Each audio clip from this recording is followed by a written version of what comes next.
കർത്താവിന്റെ വിലയേറിയ നാമത്തിന് സ്തോത്രം ഉണ്ടാകട്ടെ. പ്രത്യേക ഉച്ചഭുജിതം കഴിഞ്ഞ ആഴ്ച നമ്മൾ പഠിക്കാനായിട്ട് തുടങ്ങി.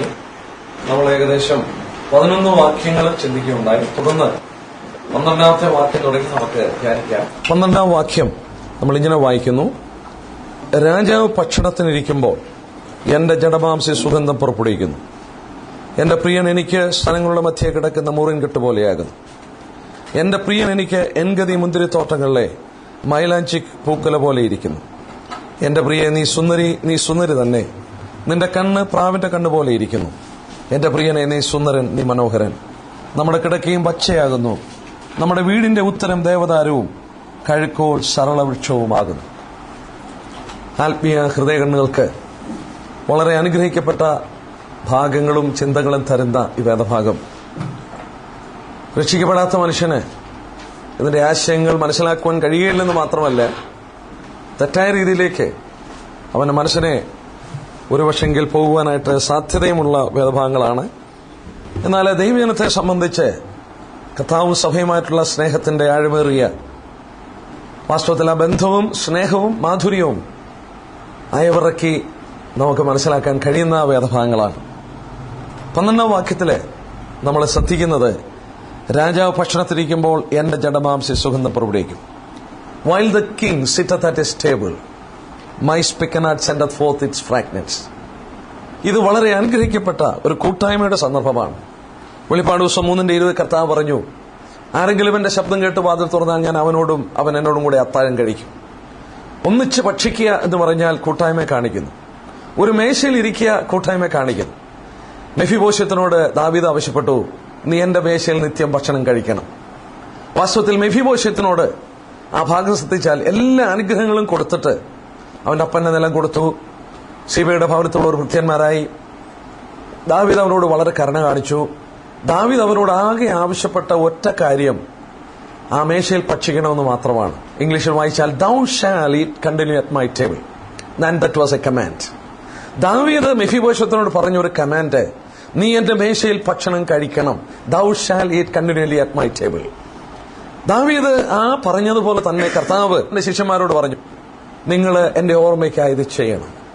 ആ കർത്താവിന്റെ ശരീരത്തെയും രക്തത്തെയും ഓർപ്പിക്കുന്ന അപ്പവീഞ്ഞുകൾ എടുത്ത് കാണിച്ചിട്ട് നിങ്ങൾ ഇതിൽ നിന്ന് ഞാൻ വരുവോളം ഭക്ഷിക്കണം.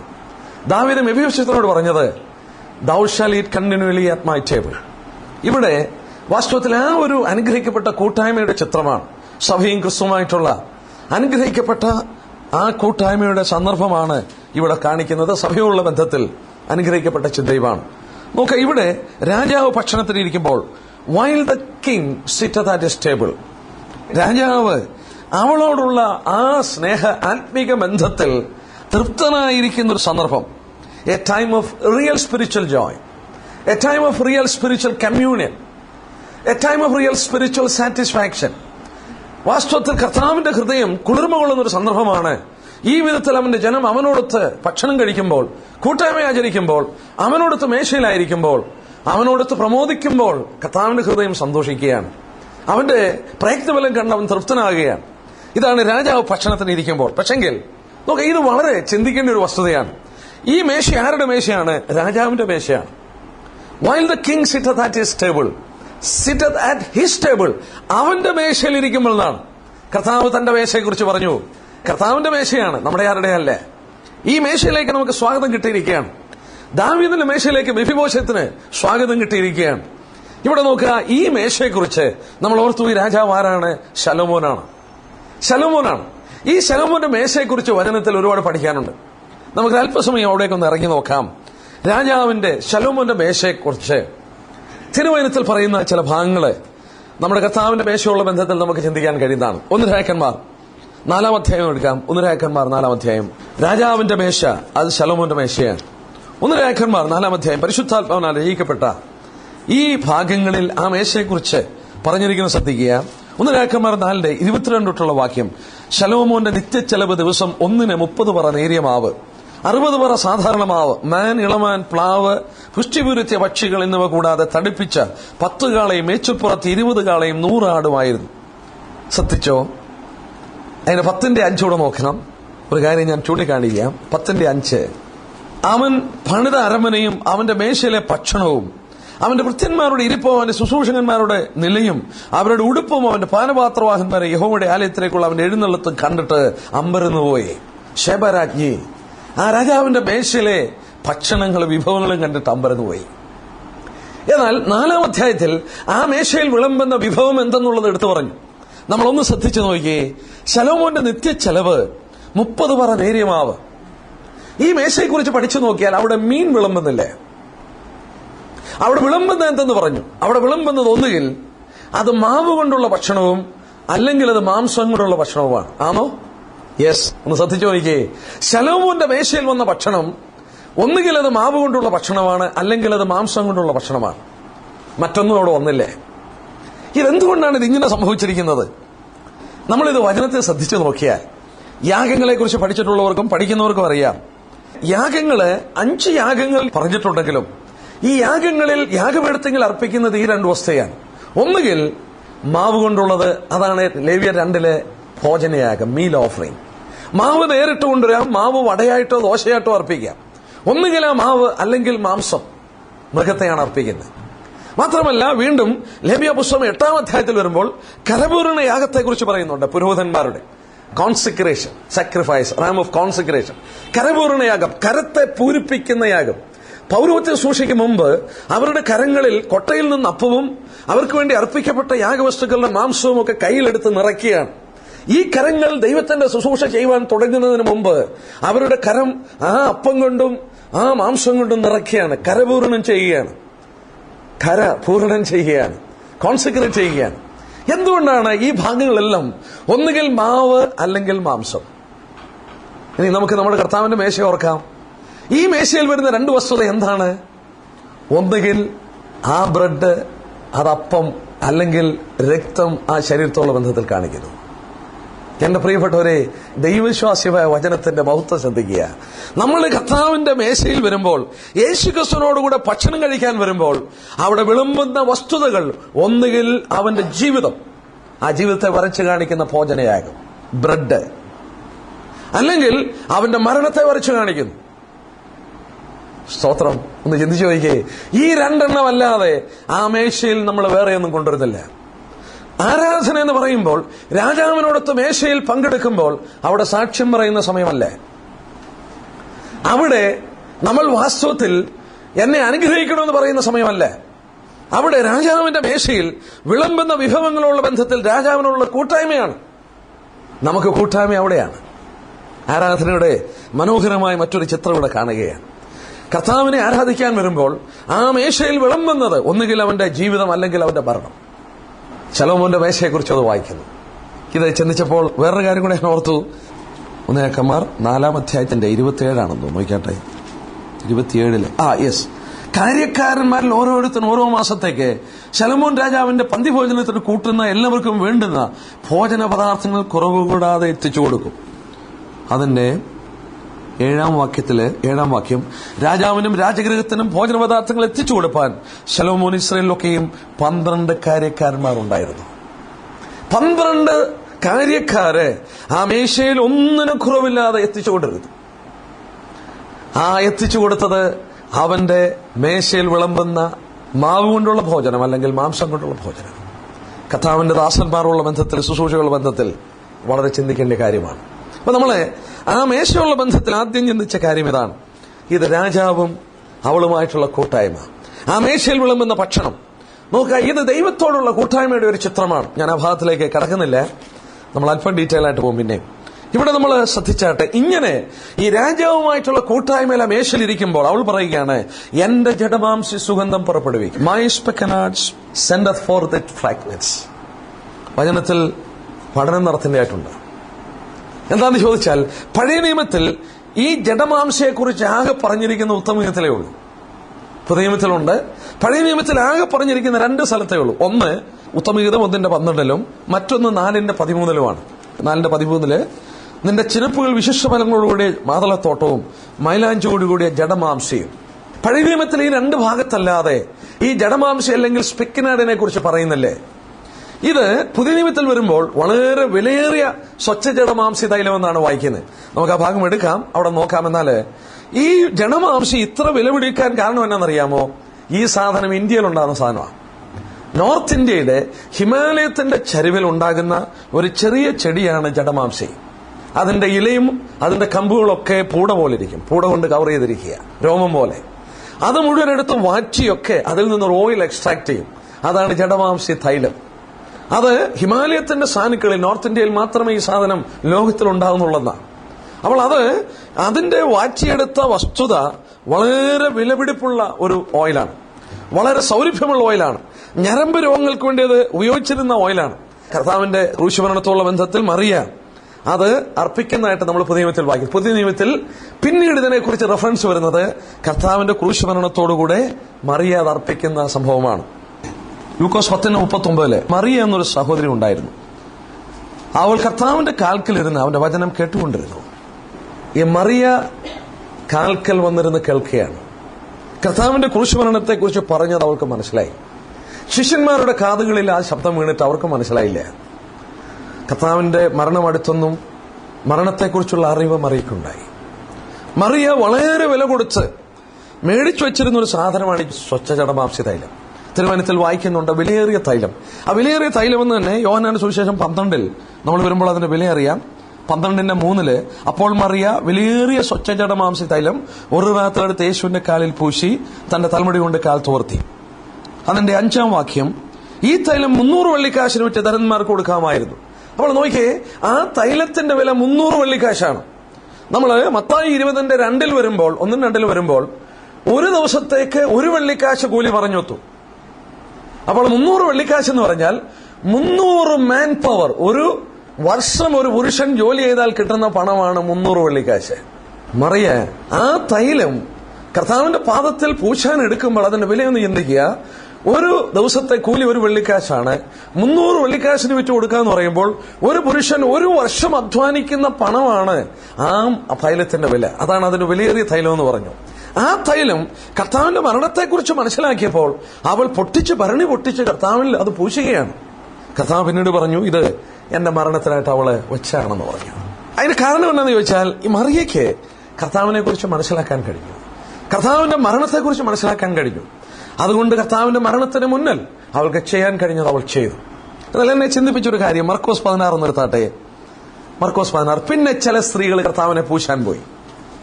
മർക്കോസിന്റെ സുവിശേഷം 16-ാം അധ്യായത്തിന്റെ 1-ാം വാക്യത്തിലെ ശബത്ത് കഴിഞ്ഞ ശേഷം മഗ്ദലക്കാരത്തി മറിയയും യാക്കോബിന്റെ അമ്മ മറിയയും ശലോമോയും ചെന്ന് അവനെ പൂശേണ്ടതിന് സുഗന്ധവർഗം വാങ്ങി. 8-ാം വാക്യം. ആഴ്ചവട്ടത്തിന്റെ 1-ാം നാൾ അധികാലത്ത് സൂര്യൻ ഉദിച്ചപ്പോൾ അവർ കല്ലറക്കൽ ചെന്നു. കല്ലറയുടെ വാതിൽ നിന്ന് നമുക്ക് വേണ്ടി 6 കല്ല് ഉരുട്ടിക്കളയുമെന്ന് തമ്മിൽ പറഞ്ഞു. അവനെ നോക്കിയാറെ കല്ലുരുട്ടിക്കളഞ്ഞതായി കണ്ടു. അത് ഏറ്റവും വലിയതായിരുന്നു. കല്ലറയ്ക്കകത്ത് കടന്നപ്പോൾ വെള്ളനിലയെങ്കി ധരിച്ചൊരു ബാല്യക്കാരനെ ഇരിക്കുന്നത് കണ്ടു. അവൻ അവരോട് ഭയപ്പെടേണ്ട, ക്രൂശിക്കപ്പെട്ട നസറേനായ യേശുവിനെ നിങ്ങൾ അന്വേഷിക്കുന്നു. അവൻ ഉയർത്തെഴുന്നേറ്റു, അവനിവിടെ ഇല്ല. പ്രിയപ്പെട്ട സൗരിസോന്മാരെന്ന് ചിന്തിച്ചേ, ശബത്ത് കഴിഞ്ഞ് ശേഷം മഗ്ദലക്കാരത്തി മറിയയും യാക്കോബിന്റെ അമ്മ മറിയയും ശലോമയും ചെന്ന് അവനെ പൂശേണ്ടതിന് സുഗന്ധവർഗം വാങ്ങി. ചില സ്ത്രീകൾ സുഗന്ധവർഗം വാങ്ങി കർത്താവിനെ പൂശാൻ കൊണ്ടുപോവുകയാ. അവര് പൂശിയോ? പൂശിയില്ല. അവരും സുഗന്ധവർഗം മേടിച്ചുകൊണ്ടുപോയി, പൂശിയില്ല. മറിയ അത് പൂശി. ഇത് വളരെ ചിന്തിക്കേണ്ട ഒരു കാര്യമാണ്. മർക്കോസ് 14:8 കർത്താവ് പറയുന്നുണ്ട്, അവൾ കല്ലറയുടെ അടക്കത്തിനായി ഇത് സൂക്ഷിച്ചു വെച്ചിരുന്നാണെന്ന് പറയുന്നുണ്ട്. കല്ലറയുടെ അടക്കത്തിനായി എന്റെ ദേഹത്ത് മുമ്പ് കൂട്ടി ചെയ്താണെന്ന്. അവളെ കുറിച്ച് പിന്നെ പറഞ്ഞു, she had done what she could. നോക്കാം, കർത്താവിന്റെ പുനരുത്ഥാന ശേഷം ആ പൂശുവാൻ ചിലർ ഇത് മേടിച്ചുകൊണ്ട് പോയിട്ട് അവർക്ക് സാധിച്ചില്ല. നമ്മളെ ചിന്തിപ്പിക്കേണ്ട ഒരു കാര്യമല്ലേ? നമുക്ക് അവസരങ്ങൾ കിട്ടുമ്പോൾ നമ്മളത് ഉപയോഗിച്ചില്ലെങ്കിൽ പിന്നീട് കർത്താവിന് വേണ്ടി ചെയ്യുവാനുള്ള അവസരം നമുക്ക് കിട്ടില്ല. മറിയ അവൾക്ക് സമയത്തിന്റെ ഗൗരവം മനസ്സിലാക്കി അവളുടെ വിലയേറിയ സകലതും കർത്താവിന് കൊടുത്തുകൊണ്ട് അവനെ പൂശുമ്പോൾ യൂദാസ് ചോദിച്ചു, ഈ വിലയേറിയ തൈലം 300 വെള്ളിക്കാശിന് കൊടുത്ത് ദരിദ്രന്മാർക്ക് വിൽക്കാമായിരുന്നില്ലേ? നല്ലൊരു ചിന്തയാണല്ലേ? പക്ഷെ അവിടെ ഞാൻ ഇങ്ങനെ പറയട്ടെ, യൂദായ്ക്ക് കർത്താവിന്റെ വില മനസ്സിലായില്ല, ഭർത്താവിന്റെ വാല്യൂ. മറിയയ്ക്ക് അവന്റെ മഹത്വം മനസ്സിലാക്കാൻ കഴിഞ്ഞു. യൂദായ്ക്ക് അത് ഈ വെറും ചെലവെന്ന് പറഞ്ഞപ്പോൾ മറിയയ്ക്ക് അവൾക്കുള്ളതെല്ലാം കൊടുക്കുവാൻ കഴിഞ്ഞത് ആ കർത്താവിന്റെ വില അവൾ മനസ്സിലാക്കിയോണ്ടാണ്. ഇവിടെ ആ ജഡമാംസി തൈലത്തോടുള്ള ബന്ധത്തിൽ നമുക്ക് ബൈബിളിൽ കിട്ടുന്ന റെഫറൻസ് ഇവിടെ മാത്രമേ ഉള്ളൂ. പഴയ നിയമത്തിലൂടെ 2, പുതിയ നിയമത്തിലൂടെ 2. നോക്കാം, ഇത് ഈ പഠനത്തോടുള്ള ബന്ധത്തിൽ വളരെ പ്രാധാന്യമുണ്ട്. ഇന്ന് നമ്മള് മറിയ ഒരിക്കൽ കർത്താവിന്റെ മരണത്തോടുള്ള ബന്ധത്തിൽ കല്ലറയിൽ അടക്കത്തിനായി എന്റെ ദേഹത്ത് മുമ്പ് കൂട്ടി പൂശി. ഇന്ന് നമുക്ക് നമ്മുടെ കർത്താവിനെ കാണുവാൻ കഴിയുന്നില്ലേ? ഈ കർത്താവിനെ നമുക്ക് ആശ്ചര്യ കണ്ണുകൊണ്ട് കാണുവാൻ കഴിയുന്നില്ല. പക്ഷെങ്കിൽ അവന്റെ അഭാവത്തിൽ അവനോടൊത്തുള്ള കൂട്ടായ്മ നമ്മൾ ആത്മീയമായിട്ട് അനുഭവിക്കുകയാണ്. നമ്മൾ ആ കർത്തൃമേശയുള്ള ബന്ധത്തിൽ അടുത്തു വരികയാണ്. അവനെ ആരാധിപ്പാൻ അടുത്തു വരികയാണ്. അടുത്തു വരുമ്പോൾ എന്ത് ചെയ്യുന്നു? എന്റെ ജഡമാംസി സുഗന്ധം പുറപ്പെടുവിക്കുന്നു. അവരുടെ ഉള്ളിൽ നിന്ന് ആ സൗരഭ്യം പുറത്തേക്ക് വരികയാണ്. മറിയ അത് പൊട്ടിച്ചപ്പോൾ ആ ദേവാലയം മുഴുവൻ സൗരഭ്യം കൊണ്ട് നിറഞ്ഞു. അതുപോലെ ഒരുക്കപ്പെട്ട ചിന്തകളും ഒരുക്കപ്പെട്ട ധ്യാനവുമായി ആ വിലയേറിയ സുഗന്ധ തൈലവുമായി അടുത്തു വരുന്ന ദൈവജനം അവന്റെ സന്നിധിയിൽ ആ മേശയിലിരിക്കുമ്പോൾ അവരൊരാൾ മതി അതൊന്ന് പൊട്ടിച്ചാൽ ആ ദേവാലയം മുഴുവൻ സൗരഭ്യം കൊണ്ട് നിറയുകയാണ്. ഒന്ന് ചിന്തിച്ചു നോക്കിയേ, ഒരാൾ മതി സഭായോഗത്തിൽ നിന്ന് ഒരുങ്ങി വന്നാൽ അന്ന് അവിടെ സുഗന്ധം പരക്കും. പലപ്പോഴും സുഗന്ധം പരക്കാത്തതിന്റെ കാരണം എന്നാ? ആരും ഒരുങ്ങിയിട്ടില്ല. ഒരാളെങ്കിലും ഒന്ന് ഒരുങ്ങി അവന്റെ മഹത്വം വിലയും മനസ്സിലാക്കി. മറിയ പറഞ്ഞതുപോലെ രാജാവ് ഭക്ഷണത്തിൽ ഇരിക്കുമ്പോൾ എന്റെ സുഗന്ധി my spikenard will send forth it fragrance, അതിന്റെ സൗരഭ്യം അത് പുറപ്പെടുവിക്കും. കർത്താവിന്റെ സ്തോത്രം. അതിന്റെ ചിന്ത വീണ്ടും നമ്മൾ ചിന്തിച്ചു നോക്കുക. 13-ാം വാക്യത്തിലേക്ക് വരുമ്പോൾ നമ്മള് ഇംഗ്ലീഷ് ബൈബിള് അല്പം കൂടി വ്യത്യാസമാണ്. A bundle of myrrh is my well beloved in to me, he shall lie all night between my breast. All night എന്നുള്ളത് മലയാളത്തിൽ വന്നിട്ടില്ല, രാത്രി എന്നുള്ളത് വന്നിട്ടില്ല. ഈ കാലഘട്ടത്തെ കുറിച്ച് നമ്മൾ പഠിച്ചാൽ പലസ്തീനിലെ സ്ത്രീകള് ഈ മൂരിന്റെ തൈലം ചെറിയ കുപ്പിയിലാക്കി കോർക്കൊണ്ടടച്ചിട്ട് അവരുടെ മാർവിന്റെ മധ്യത്തിൽ അവർ സൂക്ഷിച്ചു വെക്കുമായിരുന്നു. അവര് നടന്നു പോകുന്ന ഇടത്തിലൊക്കെ ഈ മൂരിന്റെ മണം വരും. പക്ഷെ എവിടെ നിന്നാ വരുന്നതെന്ന് അറിയില്ല. കാരണം അത് മാർവിന്റെ ഉള്ളിൽ സൂക്ഷിച്ചു വെച്ചിരിക്കുക, ബിറ്റ്വീൻ മൈ ബ്രസ്റ്റ്. ആ മൂരിന്റെ തൈലം വെച്ചിരിക്കുക. പക്ഷെ അവർ പോകുന്നിടത്തൊക്കെ ഒരു മൂരിന്റെ മണം കൊണ്ട് എവിടെ നിന്ന് വരുന്നെന്ന് അറിയില്ല. അവൾ പറഞ്ഞു ശ്രദ്ധിച്ചേ, ഈ മൂര് എന്തിനെ കാണിക്കുന്നു എന്നുള്ള ആദ്യം മനസ്സിലാക്കിയാൽ നമുക്ക് അതിന്റെ അർത്ഥം മനസ്സിലാകും. വളരെ പ്രാധാന്യമാണ് മൂരെന്ന് പറഞ്ഞ്. മൂര് ഇപ്പൊ നമ്മൾ ചിന്തിച്ചോളൂ തന്നെ ഒരു ചെറിയ ചെടിയാണ്. ആ ചെടിയിൽ നിന്നുള്ള ഇൻഗ്രീഡിയന്റ് ആണ്. അതായത് ആ അറേബ്യൻ എത്യോപ്യയിലും സോമാലി ലാൻഡ്സിലും ഉണ്ടാകുന്ന ഒരു ചെടിയിൽ നിന്ന് ബാർക്കിൽ നിന്നോ മറ്റോ ഒക്കെ എടുക്കുന്ന ഒരു സാധനമാണ് ഇത്. ക്രിസ്റ്റലോടെ വരുന്ന അത് എണ്ണയ്ക്കകത്തിട്ട് അലിഞ്ഞിട്ട് ഒരു തൈലമാകുമെന്നാണ് അതിനെക്കുറിച്ച് പറയുന്നത്. എന്നാൽ മൂര് നമ്മളൊന്ന് ചിന്തിച്ചു വയ്ക്കുകയും ഈ മൂരിന് വളരെ പ്രാധാന്യമുണ്ട്. എന്താണെന്ന് ചോദിച്ചാൽ നമ്മുടെ കർത്താവിനുള്ള ബന്ധത്തിൽ നമ്മൾ പഠിക്കുമ്പോൾ 3 സന്ദർഭങ്ങളിൽ ആ മൂര് കാണുന്നു. ഒന്ന് മത്തായി സുവിശേഷം 2:11 അല്ലേ? 2:11 എന്ത് സംഭവിച്ചു? കർത്താവിന്റെ ജനനത്തിങ്കൽ പൊന്നെ മൂരെ കുന്തിരിക്കം കാഴ്ചവെച്ചു. മൂര് നമ്മളൊന്ന് ആലോചിച്ച് വെക്കാം. മൂരെന്ന് പറഞ്ഞാൽ അതിന്റെ രുചി കയ്പാണ്, പക്ഷെ നല്ല ഓർഡർ സ്മെല്ലാണ്, നല്ല മണമാണ്. മൂര് നല്ല മണമാണ്, പക്ഷെങ്കിൽ അത് കയ്പാണ്. നമ്മള് വെളിപ്പാട് പുസ്തകം 2-ാം അധ്യായത്തിൽ സ്മിർന എന്ന വാക്ക് ഒരു സഭയെക്കുറിച്ച് വായിക്കുന്നുണ്ട്. സ്മിർന സഭ. സ്മിർന എന്ന വാക്കിന്റെ അർത്ഥം മൂരെന്ന. ആ സ്മിർന സഭയെ കുറിച്ച് ചിന്തിച്ചു നോക്കിയേ. പീഡിപ്പിക്കപ്പെട്ട് 200 വർഷം റോമൻ ചക്രവർത്തിമാർ കൊന്നുകൊണ്ടിരുന്ന സഭ. ആ പീഡനകാലത്തിൽ മരിച്ചുകൊണ്ടിരുന്ന സഭയെക്കുറിച്ചാണ്. ആ സഭയുടെ പേരാണ് സ്മിർന സഭ. അവർ മരിക്കുന്നു, അവർ കഷ്ടം അനുഭവിക്കുന്നു, പക്ഷേ മൂരിന്റെ അനുഭവമാണ്, സൗരഭ്യം അവർ പുറപ്പെടുവിക്കുന്നു. സ്മിർന എന്ന വാക്കിന്റെ അർത്ഥം മൂരെന്നാണ്. രൂത്തിന്റെ പുസ്തകം 1:20 നമ്മൾ വായിക്കുമ്പോൾ നവോമി ആ മോബ് ദേശത്ത് വളരെ കയ്പിന്റെ അനുഭവത്തിൽ കൂടെ കടന്നു. ഒന്ന് ചിന്തിച്ചു നോക്കിയേ.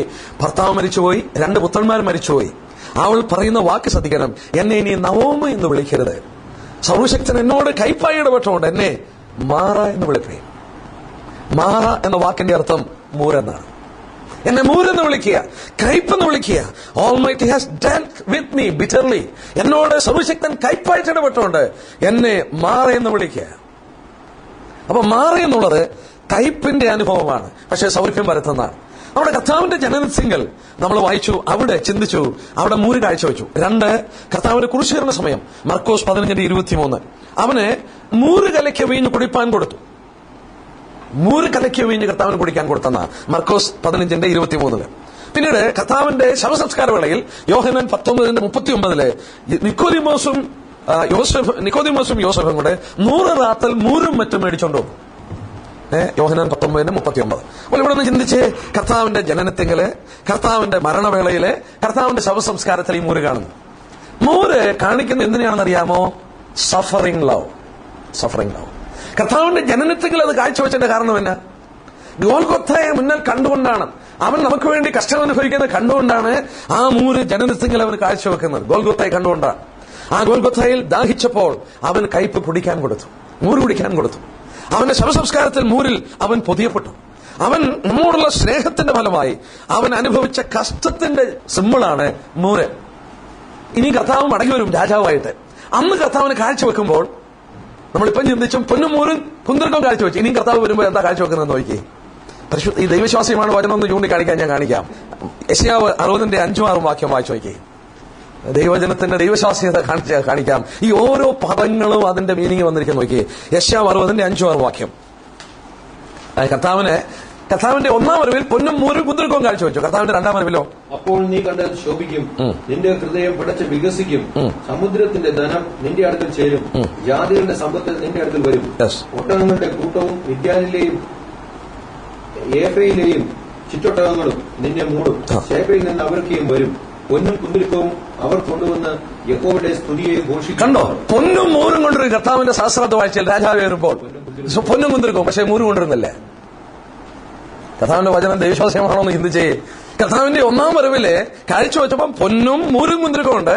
അവന്റെ രണ്ടാം വരവിൽ പറഞ്ഞു മൂരില്ല, പൊന്നും കുന്തിരിക്കവും കൊണ്ടിരുന്നുണ്ട്. അവൻ ആദ്യം കഷ്ടാനുഭവിക്കാൻ വന്നു.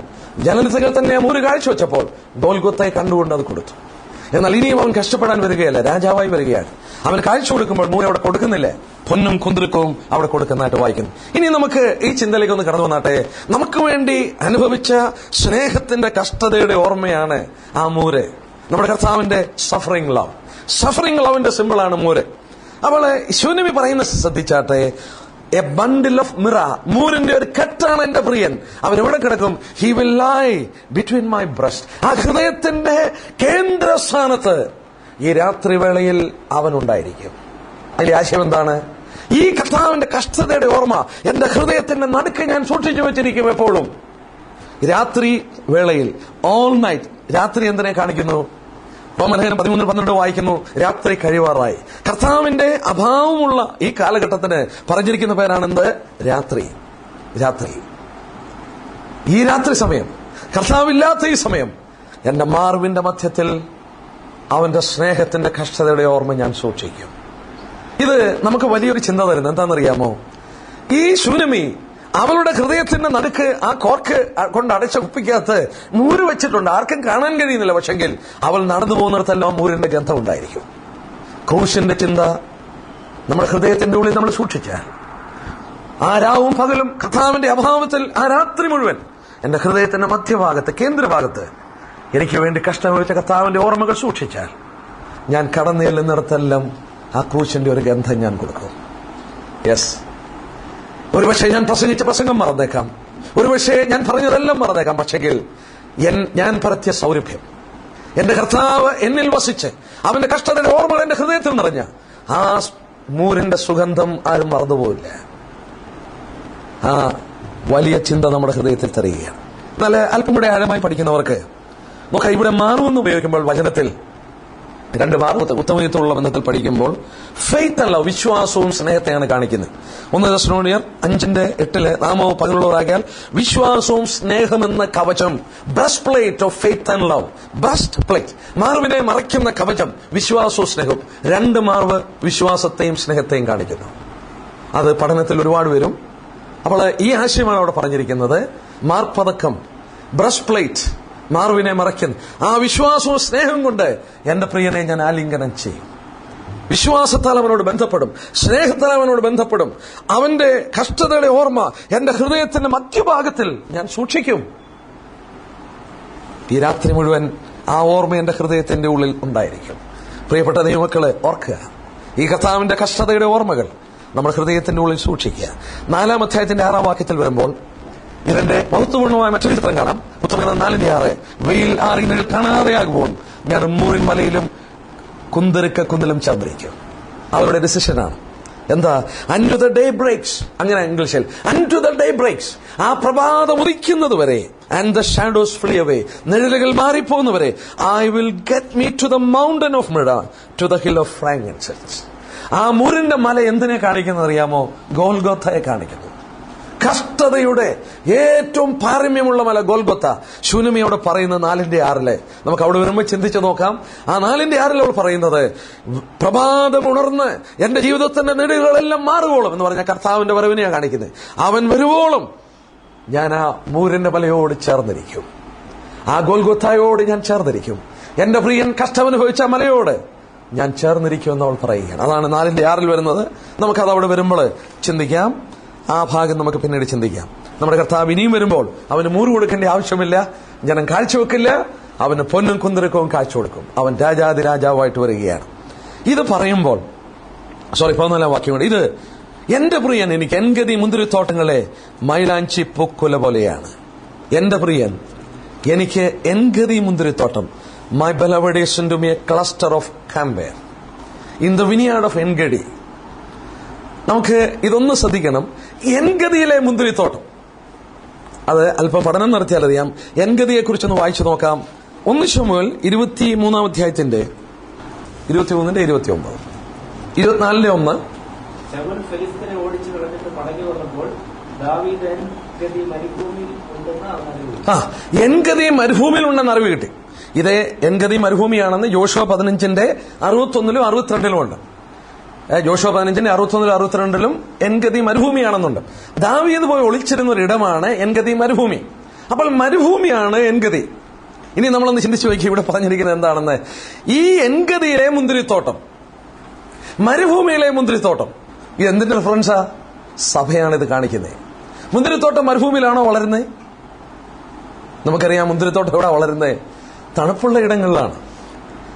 എന്നാൽ ഇവിടെ നോക്കുക, സ്വഭാവത്തിന് വിരുദ്ധമായ ഒരു മുന്തിരിത്തോട്ടം, മരുഭൂമിയിൽ എൻഗതിയിൽ നിൽക്കുന്ന ഒരു മുന്തിരിത്തോട്ടം ദൈവസഭയാണ്. അനുകൂലമല്ലാത്തൊരു സാഹചര്യം, ജലാശയമില്ലാത്തൊരു സാഹചര്യം, ചൂടുള്ള ഒരു സാഹചര്യം, ഒരിക്കലും മുന്തിരി നടുവാൻ സാധ്യമല്ലാത്തൊരു സാഹചര്യം. ആ സാഹചര്യത്തിൽ ആ മരുഭൂമിയിൽ ഒരു മുന്തിരിത്തോട്ടമുണ്ട്. ദൈവത്തിന്റെ സഭയാണ്. ഈ മുന്തിരിത്തോട്ടത്തിന്റെ നടുക്ക് ഒരു വൃക്ഷം നിൽപ്പുണ്ട്. ആ വൃക്ഷമാണ് ഹെന്ന, അല്ലെങ്കിൽ നമ്മളിവിടെ വായിക്കുന്നത് മൈലാഞ്ചി. ആ മൈലാഞ്ചി പൂക്കുലയാണ് എന്റെ പ്രിയൻ. കർത്താവിനെ ഉയർത്തി കാണിക്കുകയാണ്. ദൈവസഭയിൽ ഉയർന്നു നിൽക്കുന്ന ദൈവപുത്രൻ, ആ മുന്തിരിത്തോട്ടത്തിൽ ഉയർന്നു നിൽക്കുന്ന ദൈവപുത്രനാണ് എൻഗതി മുന്തിരിത്തോട്ടത്തിലെ ആ മൈലാഞ്ചി പൂക്കുല, ക്ലസ്റ്റർ ഓഫ് കാമ്പർ. കൊലോസ്യലേഖനം 2 നമ്മൾ വായിക്കുന്നുണ്ടല്ലോ, 2:9, അവനിൽ ദൈവത്തിന്റെ സകല സമ്പൂർണ്ണതയും ദേഹരൂപമായി വസിക്കുന്നു. In him dwelleth all the fullness of Godhead. ദൈവത്തിന്റെ സകല പൂർത്തീകരണവും കുലകുലയായിട്ട് കിടക്കുന്നവൻ അവൻ ദൈവസഭയിൽ ഉയർന്നു നിൽക്കുകയാണ്. ഈ മുന്തിരിത്തോട്ടത്തിൽ അവൻ ഉയർന്നു നിൽക്കുകയാണ്. എന്നാൽ ഇതിന്റെ പശ്ചാത്തലം നമ്മൾ ചിന്തിക്കണം. ഒരു ശൂനമി, ഒരു യഹൂദ സ്ത്രീയായ ശൂനമി ആ പ്രിയനെ കുറിച്ച് വർണ്ണിക്കുമ്പോൾ മുന്തിരിത്തോട്ടത്തിൽ ഉയർന്നു നിൽക്കുന്ന ആ മൈലാഞ്ചി പൂക്കലയാണ് എന്റെ പ്രിയൻ എന്ന് പറയുമ്പോൾ, യഹൂദ കന്യകമാരുടെ ഹരമായിരുന്നു മൈലാഞ്ചികൾ. അവരെ അലങ്കരിക്കുന്നു.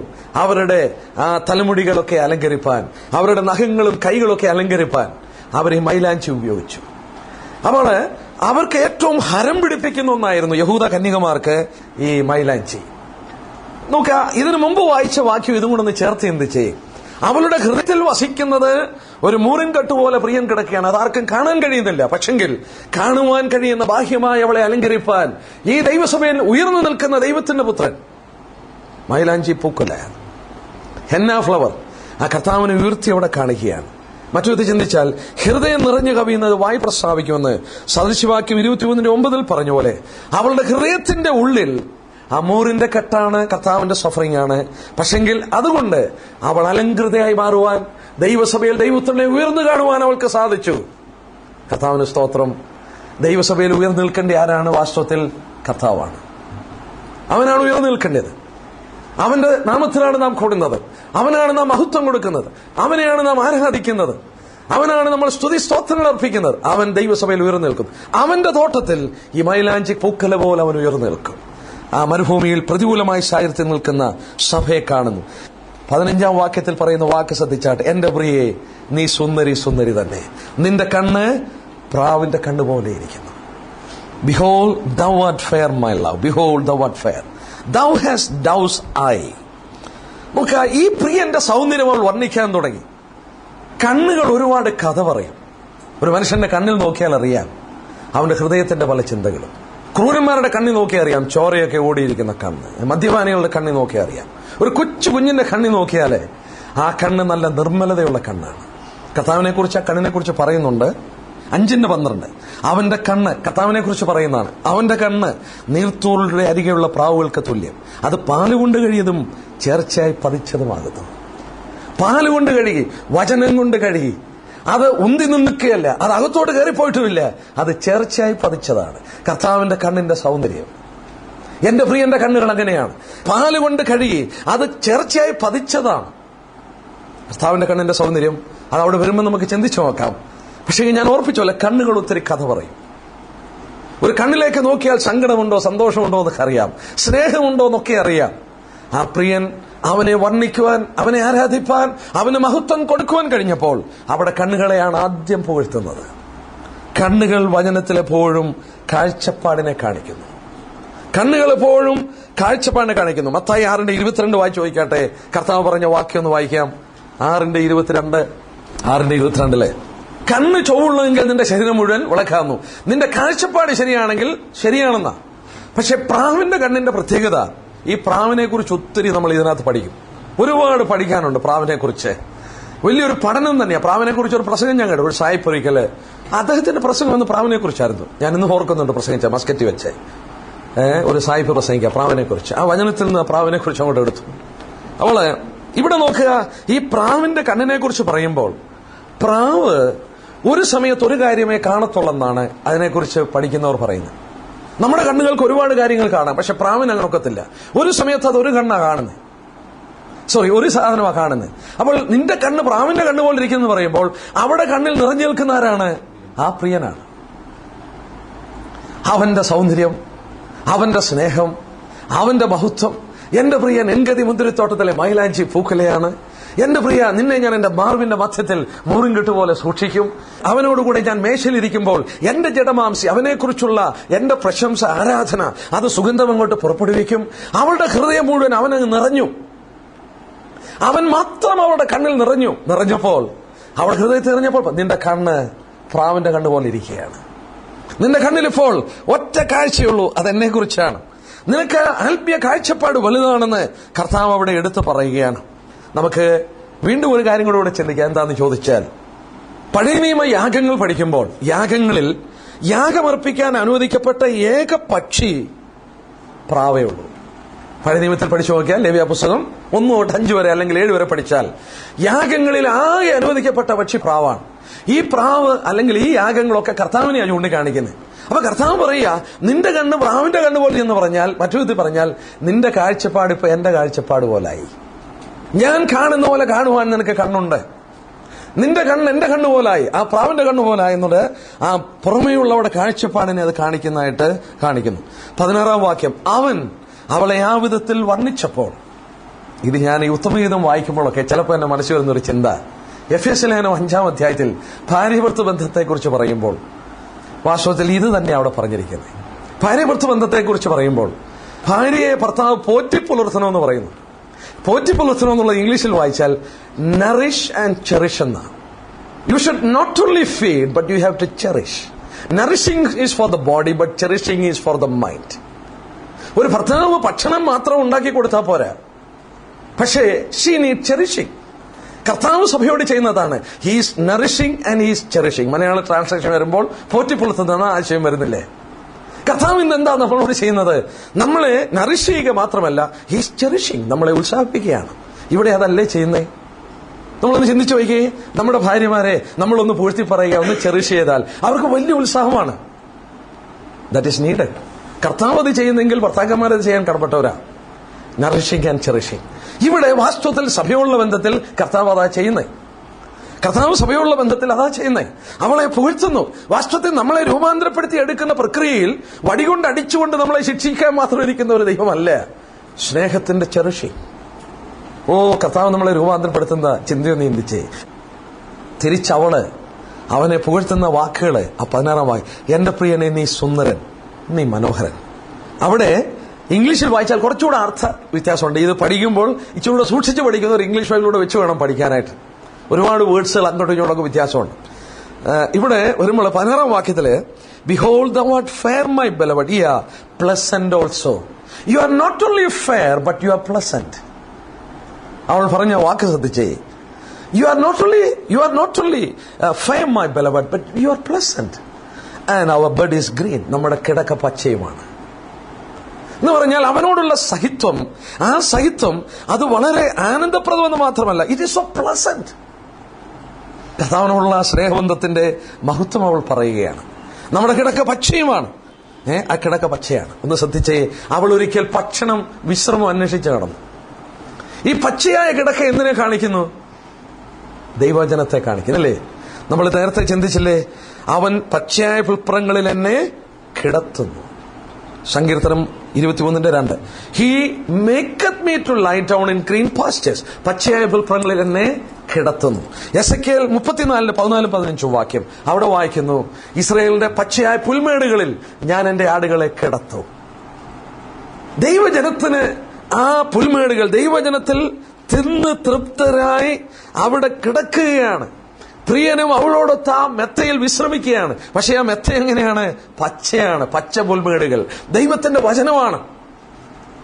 ആ വചനത്തിൽ മേഞ്ഞു ഭക്ഷിച്ച് അവിടെ തന്നെ കിടക്കുകയാണ്. ആ പച്ചയായ പുൽപ്പുറങ്ങളിൽ കിടക്കുമ്പോൾ, എന്റെ പ്രിയനെ, you are fair but you are pleasant also. നീ എത്ര സുന്ദരനാണ്, നീ എത്ര മനോഹരനാണ്. കഥാവിന്റെ സൗന്ദര്യത്തെ അവൾ കാണുകയാണ്. അവിടെ കൊണ്ട് തീരുന്നില്ലേ, അവൾ വിശ്രമത്തിനു വേണ്ടി ആഗ്രഹിച്ചു. ഇന്ന് അവർക്ക് വിശ്രമം കൊടുക്കുമ്പോൾ ഒരു ഭവനം കൂടെയുണ്ട്. 17-ാം വാക്യം നോക്കിയാട്ടെ. വീണ്ടും സഭയുടെ പരാമർശം.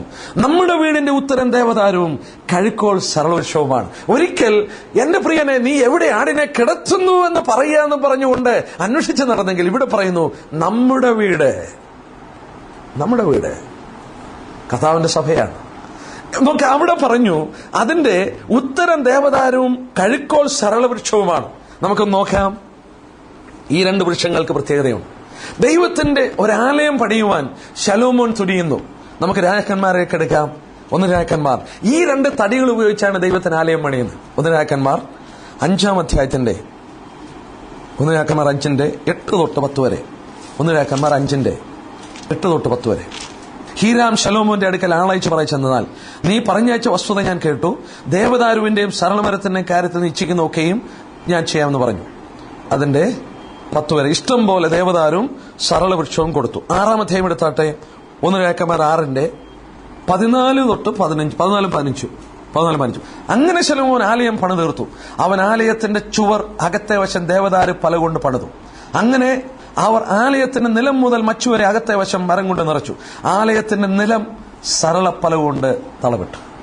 സ്തോത്രം. ദൈവജനം ദൈവശ്വാസിയമാണ്, അല്ലെങ്കിൽ ഇങ്ങനൊന്നും എഴുതാനൊക്കെയല്ല. കാരണം ദൈവത്തിന്റെ ആലയം ശലോമോൻ പണിതപ്പോൾ അതിന്റെ നിലം സരളവൃക്ഷം, അതിന്റെ ഭിത്തിയൊക്കെ ദേവദാരു പലകയാണ്.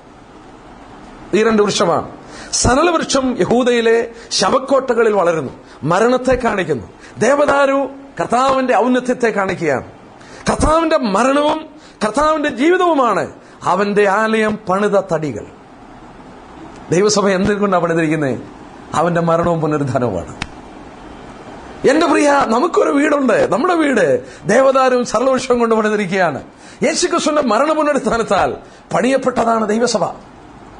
നമ്മൾ ഓർക്കണം, ഇതൊരു ഗീതമാണ്. ഇതിന്റെ ആത്മീയാർത്ഥങ്ങൾ എത്ര ആഴമാണ്. നമ്മുടെ ഭവനം ദേവദാരും സരളവൃക്ഷം കൊണ്ട് നിർമ്മിക്കപ്പെട്ടു. ശലോമോൻ ദേവാലയം പണിതപ്പോൾ ആ തറ മുഴുവൻ സരള പലകൾ കൊണ്ടും ഭിത്തി മുഴുവൻ ദേവദാരു പല കൊണ്ടും തീർത്തു. സരളവൃക്ഷം മരണത്തെ കാണിക്കുന്നു. യഹൂദയിലെ ശവക്കോട്ടകൾ അത് വളർന്നെങ്കിൽ ദേവദാരു ലെബനോണിലെ ഉന്നത വനങ്ങളിൽ നിൽക്കുന്നതാണ്. കർത്താവിന്റെ ഔന്നത്യം കാണിക്കുന്നതാണത്. അതിനെക്കുറിച്ച് ഡീറ്റെയിൽ ആയിട്ട് വേണേൽ പഠിക്കാം. ഞാൻ നിങ്ങൾ വിടുകയാണ്. നോക്കിയേ, നമ്മുടെ വീട്. ഈ 1-ാം അധ്യായം എന്തൊരു അനുഗ്രഹിക്കപ്പെട്ട അധ്യായമാണ്. ഒരിക്കലേ അവള് വിശ്രമത്തിനും ഒരിക്കൽ അവൾ ഭക്ഷണത്തിനും കൊതിച്ചടന്നെങ്കിൽ ഇന്ന് അവന്റെ പ്രിയനോടൊത്ത് പാർക്കുവാൻ അവൾക്കൊരു വീടുണ്ട്. അത് ദൈവസഭയാണ്.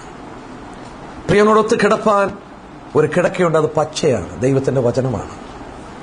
അവൾക്ക് ആനന്ദിപ്പാൻ, ആരാധിപ്പാൻ അവൾ പ്രിയനുണ്ട്. അവൻ സന്തോഷപ്രദമെന്ന് മാത്രമല്ല, അവനോടുള്ള സ്നേഹബന്ധം ഈസ് സോ പ്ലസന്റ്. അവളെ ഉത്സാഹിപ്പിച്ചും അവളെ ആനന്ദിപ്പിച്ചും അവളെ ആത്മീകമായി വളർത്തി ആ പ്രിയൻ അവളെ രൂപാന്തരപ്പെടുത്തുകയാണ്. അവന്റെ മഹത്വം കണ്ട് അവനെ ആരാധിച്ച് അവൾക്ക് രൂപാന്തരം സംഭവിക്കുകയാണ്. അവർ തമ്മിലുള്ള സ്നേഹബന്ധത്തിന്റെ മഹത്വം. നമ്മുടെ വീട്, രാജാവിന്റെ മേശ, നമ്മുടെ ഭവനം, അവർ തമ്മിലൊരു സ്നേഹബന്ധത്തിന്റെ ഐക്യത ദൈവഭവനത്തിൽ കണ്ടുകഴിഞ്ഞു. എന്തൊരു വലിയ ബന്ധം. യഹൂദന്മാര് 1/2 ശേക്കൽ വെള്ളി എല്ലാവരും കൊടുക്കണമായിരുന്നു വീണ്ടെടുപ്പ് വിലയായിട്ട്. പത്രോസിന്റെ അടുക്കലും വന്നു, ദ്രഹ്മപ്പണം പിരിക്കുന്നവർ വന്നു. കർത്താവിന്റെ അടുക്ക് വന്ന് പത്രോസ് പറഞ്ഞു, ദ്രഹ്മപ്പണം പിരിക്കുന്നവർ വന്നു. അത് ടെമ്പിൾ ടാക്സ്, 1/2 ശേക്കൽ വെള്ളി. കർത്താവിന്റെ കൈ പണമില്ല. കർത്താവ് പറഞ്ഞു, നീ ഒരു ചൂണ്ടയെടുത്തുകൊണ്ട് മീൻ പിടിക്കാൻ പറഞ്ഞു. അതിന്റെ വാ തുറന്നു നോക്കിയാൽ ഒരു വെള്ളിക്കാശാണോ എന്ന് പറഞ്ഞു. പത്രോസ് പോയി ആഴമേറിയ കടലിൽ നിന്നൊരു മീനെ ചൂണ്ടിട്ട് പിടിച്ചു. അതിന്റെ വായിൽ ഒരു വെള്ളിക്കാശ് കണ്ടു. കർത്താവ് പറഞ്ഞ വാക്ക് ശ്രദ്ധിക്കണം, അതെനിക്കും നിനക്ക് വേണ്ടി കൊടുക്കുക. For me and for you. അതുവരെയും ഓരോരുത്തർ 1/2 ശേക്കൽ കൊടുക്കണമായിരുന്നു. ഓരോരുത്തർ 1/2 ശേക്കൽ സിൽവർ കൊടുക്കണമെങ്കിൽ കർത്താവും പത്രോസുമായിട്ടുള്ള ബന്ധം എനിക്കും നിനക്കും വേണ്ടി. For me and for you 1 silver coin. എനിക്കും നിനക്കും ഒരു വീട്, എനിക്കും നിനക്കും ഒരു കിടക്ക. കർത്താവും നമ്മളുമായിട്ടുള്ള വലിയ ബന്ധം, സ്നേഹബന്ധം, വർണ്ണിക്കുവാൻ കഴിയാത്ത ബന്ധം, വിട്ടുപിരിയാത്ത ബന്ധം. പൗലോസ് പറഞ്ഞ പോലെ മരണത്തിനോ ജീവനോ ഉയരത്തിനോ ആഴത്തിനോ ഈ സ്നേഹബന്ധത്തിൽ നമ്മളെ വേർതിരിപ്പാനായിട്ട് കഴിയില്ല. അത്ര വലിയ ബന്ധം. 2-ാം അധ്യായത്തിലേക്ക് വരാം. നമുക്ക് ആദ്യത്തെ ചില വാക്യങ്ങൾ കൂടെ ശ്രദ്ധിക്കുക. ഞാൻ ഷാരോണിലെ പനിനീർ പുഷ്പവും താഴ്വരയിലെ താമരപ്പൂവാണ്. ഒരുപക്ഷെ നമ്മൾക്ക് എല്ലാവർക്കും അറിയാവുന്ന വാക്യങ്ങളാണ് ഇനി വായിക്കുന്നത്. I am the rose of Sharon and the lily of the valley. മലയാളത്തിൽ താമരപ്പൂ എന്നുള്ളത്, താമരപ്പൂ എന്ന് വായിച്ചാൽ അർത്ഥം മനസ്സിലാകില്ല. അത് ഇംഗ്ലീഷിൽ ലില്ലി പുഷ്പം എന്നാണ്. ലില്ലി പുഷ്പം. ലില്ലി പുഷ്പത്തിന്റെ നിറം വെള്ള നിറമാണ്, വൈറ്റ് ലില്ലി, ലില്ലി പുഷ്പം. I am the rose of Sharon and the lily of the valley. ഈ വാക്കുകൾ യേശുക്രിസ്തുവിനല്ലാതെ മറ്റാർക്കും പറയാൻ കഴിയില്ല. ഞാൻ വാതിലാണ്, ഞാൻ ജീവന്റെ അപ്പമാണ്, ഞാൻ പുനരുദ്ധാനമാണെന്ന് പറഞ്ഞ കർത്താവ് പറയുകയാണ്, I am the rose of Sharon and the lily of the valley. എന്താണ് ഇതിന്റെ അർത്ഥം? കർത്താവിന്റെ സൗന്ദര്യം ഇവിടെ വരച്ചു കാണിക്കുകയാണ്. Rose of Sharon. ഷാരോണിലെ റോസപ്പുഷ്പം വളരെ കടുപ്പമേറിയ ചുവപ്പ് നിറമായിരുന്നു, ഡീപ്പ് റെഡ് കളർ. ഷാരോണിലെ റോസപ്പുഷ്പങ്ങൾ കടുപ്പമേറിയ ചുവപ്പ് നിറമുള്ള പുഷ്പങ്ങളാണ്. ഓക്കെ, റോസപ്പുഷ്പം നമ്മൾ ശ്രദ്ധിച്ചാൽ ഏത് പൂന്തോട്ടം എടുത്താലും, ഏത് പൂന്തോപ്പിൽ അനേക പുഷ്പങ്ങൾ, ഡാളിയായും അതും ഇതും എല്ലാം ഉണ്ടെങ്കിൽ ഒരു തോട്ടത്തിലെ ഏറ്റവും ഔന്നത്യമുള്ള പുഷ്പം ഏതാണെന്നറിയാമോ? റോസാണ്. റോസിനെക്കാട്ടി വലിയ പുഷ്പങ്ങളെ, റോസ് പല വിധത്തിലുള്ള റോസസ് ഉണ്ട്. ഏത് പൂന്തോട്ടത്തിലും ഏറ്റവും ഔന്നത്യത്തിൽ നിൽക്കുന്ന പുഷ്പം റോസാണ്. എന്താണെന്നറിയാമോ? അതിന് സൗന്ദര്യമുണ്ടെന്ന് മാത്രമല്ല, അതിന് എന്തുണ്ട്? സൗരഭ്യമുണ്ട്. ഡാലിയ പോലുള്ള പുഷ്പങ്ങളൊക്കെ കാണാൻ നല്ല, പക്ഷെ അതിന് മണമൊന്നുമില്ല. എന്നാൽ റോസപുഷ്പത്തിന്റെ പ്രത്യേകത അത് കാണാൻ നല്ലതാണ്, അതിന് സൗരഭ്യമുണ്ട്. എന്ന് മാത്രമല്ല, റോസിന് വേറൊരു പ്രത്യേകതയുണ്ട്. ഈ റോസ് മൊട്ടായിരിക്കുമ്പോൾ അതിനൊരു സൗന്ദര്യമുണ്ട്. അതിന്റെ 2 ഇതൾ അങ്ങോട്ട് വിടരുമ്പോൾ അതിന് സൗന്ദര്യമുണ്ട്. ഒരു പകുതി വിടുന്ന റോസപുഷ്പത്തിന് അതിന്റെ സൗന്ദര്യമുണ്ട്. ഈ റോസപുഷ്പം ഓരോ ഇതളുകൾ വിടർന്നു വരുമ്പോൾ അതിന്റെ സൗന്ദര്യമുണ്ട്. അത് പൂർണ്ണമായി വിടർന്നു കഴിയുമ്പോൾ അതിന്റെ സൗന്ദര്യമുണ്ട്. ഇത് കർത്താവിന്റെ ജീവിതത്തെ കാണിക്കുന്നു. അവന്റെ ബാല്യം മുതൽ അവൻ വളർന്നു വന്നപ്പോൾ, ഓരോ ഇതളുകൾ വിടർന്നപ്പോൾ ആ സൗരഭ്യവൻ പരത്തിയെന്ന് മാത്രമല്ല, അവൻ ആ സൗന്ദര്യം ആസ്വദിപ്പാൻ അനേകർക്കിടയായി. കർത്താവിന്റെ ഓരോ പ്രായത്തിലും ആ സൗന്ദര്യം കാണുവാൻ കഴിയുന്നു. അവൻ മനുഷ്യനായി തീർന്നതിന്റെ ചിത്രമാണ് ഈ ഷാരോണിലെ റോസ. ഞാൻ ഓർപ്പിച്ചല്ലോ, റോസ് വളരെ കടുപ്പ് നിറമുള്ളതാണ് ഷാരോണിലെ റോസ്. റെഡ് എന്ന് പറയുന്നത് ആദം എന്ന വാക്കാണ്, അഡൂം, എർത്തലി. യേശുവിനെ കുറിച്ച് വായിക്കുന്നു, ചുവന്നവൻ. നമ്മൾ വീണ്ടും സംഖ്യാപുസ്തകം 19 വായിക്കുന്നുണ്ടല്ലോ, ചുവന്ന പശുക്കിടാവ്. മനുഷ്യനായ കർത്താവിനെയാണ് ആ ചുവപ്പ് കാണിക്കുന്നത്. അപ്പോൾ ചുവന്ന റോസാപുഷ്പം മനുഷ്യനായ കർത്താവിനെ കാണിക്കുന്നു. പക്ഷെ നമുക്ക് അവിടെ ചിന്തിക്കേണ്ടി തന്നെ, ഈ മനുഷ്യനായി തീർന്നപ്പോൾ അവന്റെ സൗന്ദര്യം ദൈവത്തിന്റെ തോട്ടത്തിലെ പുഷ്പങ്ങളുടെ കൂട്ടത്തിൽ ദൈവത്തിന്റെ റോസാപുഷ്പമായിരുന്നു ദൈവത്തിന്റെ പുത്രൻ. അവന്റെ ഓരോ ഇതളുകൾ വിടർന്നപ്പോഴും സൗരഭ്യം സ്വർഗത്തിന് മണക്കുവാൻ കഴിഞ്ഞു, ആ സൗന്ദര്യം കാണുവാൻ കഴിഞ്ഞു. ആ ഇതളുകൾ വിടർന്നു വന്നു. കർത്താവ് മനുഷ്യനായി തീർന്ന ചിത്രമാണ്. എന്നാൽ ആ ചുവപ്പ് നിറം നമുക്ക് വേണ്ടി ഒഴുക്കിയ ചോരയുടെ ചിത്രം കൂടെ തരുന്നു. അതോട് ചേർത്ത് പറഞ്ഞു, ഞാൻ താഴ്വരയിലെ ലില്ലി പുഷ്പമാണ്. I am the lily of the valley. എത്ര അർത്ഥപൂർണ്ണമാണെന്ന് നോക്കിയേ. വാലി എപ്പോഴും ആ താഴ്വരയെ കാണിക്കുകയാണ്, താഴ്വരയെ കാണിക്കുന്നു. വാലി, വാലി നമ്മള് എസെക്കിയേൽ പ്രവചനം തന്നെ 37-ാം അധ്യായത്തിലെ ഇസ്രായേലിനെ കുറിച്ച് വായിക്കുമ്പോഴും അസ്ഥി ബന്ധം വിട്ട് താഴ്വരയുടെ പരപ്പിൽ കണ്ടു. ദുഃഖത്തിന്റെ ഒരു ചിത്രമാണ് താഴ്വര. മരണത്തിന്റെ താഴ്വര, ആഘോർ താഴ്വര, കണ്ണുനീർ താഴ്വര, ദുഃഖത്തിന്റെ താഴ്വര. ഇങ്ങനെ താഴ്വര ഒരു ദുഃഖത്തിന്റെ വേദനയുടെ സന്ദർഭമാണ്. കർത്താവായ യേശുക്രിസ്തു സ്വർഗത്തിൽ നിന്ന്, പിതാവിന്റെ സന്നിധിയിൽ നിന്ന് he came down to the valley. ഈ താഴ്വരയിലേക്ക് അവൻ ഇറങ്ങി വന്നു. അവൻ മനുഷ്യനാകുവാൻ ഇറങ്ങി വന്നു. അവൻ ഈ ഭൂമിയിലേക്ക് ഇറങ്ങി വന്നു. മുള്ളും പറക്കായും മുളയ്ക്കുന്ന ഈ ഭൂമിയിൽ അവൻ വന്നു. പക്ഷെങ്കിൽ ഈ താഴ്വരയിൽ അവൻ ജീവിച്ചപ്പോൾ എങ്ങനെയായിരുന്നു? ലില്ലി പുഷ്പമായിരുന്നു. He was white flower, shows his holiness. അവന്റെ വിശുദ്ധിയെ കാണിക്കുന്നു. ആ പുഷ്പം വെണ്മ നിറമുള്ളതായിരുന്നു. അവൻ നസറത്തിൽ വളർന്നു. നമുക്കറിയാം, നഥനയേല് ചോദിക്കുന്നുണ്ട്, നസറത്തിൽ നിന്ന് വല്ല നന്മയും വരുമോ? വന്ന് കാണാനായിട്ട് വിളിക്കുകയാണ്. കാരണം അവിടെ നിന്ന് ഒരു നന്മയും വരാൻ സാധ്യമല്ല. പക്ഷെങ്കിൽ ആ താഴ്വരയിൽ അവൻ ജീവിച്ചപ്പോൾ എന്തായിരുന്നു? അവൻ ലില്ലി പുഷ്പമായിരുന്നു. നമ്മുടെ കർത്താവിന്റെ സൗന്ദര്യം നമ്മളിവിടെ വായിക്കുകയാണ്. ആരാധനയ്ക്കൊക്കെ നമ്മുടെ ഹൃദയം കുളിർമ കൊള്ളിക്കേണ്ട വസ്തുക്കളാണ്.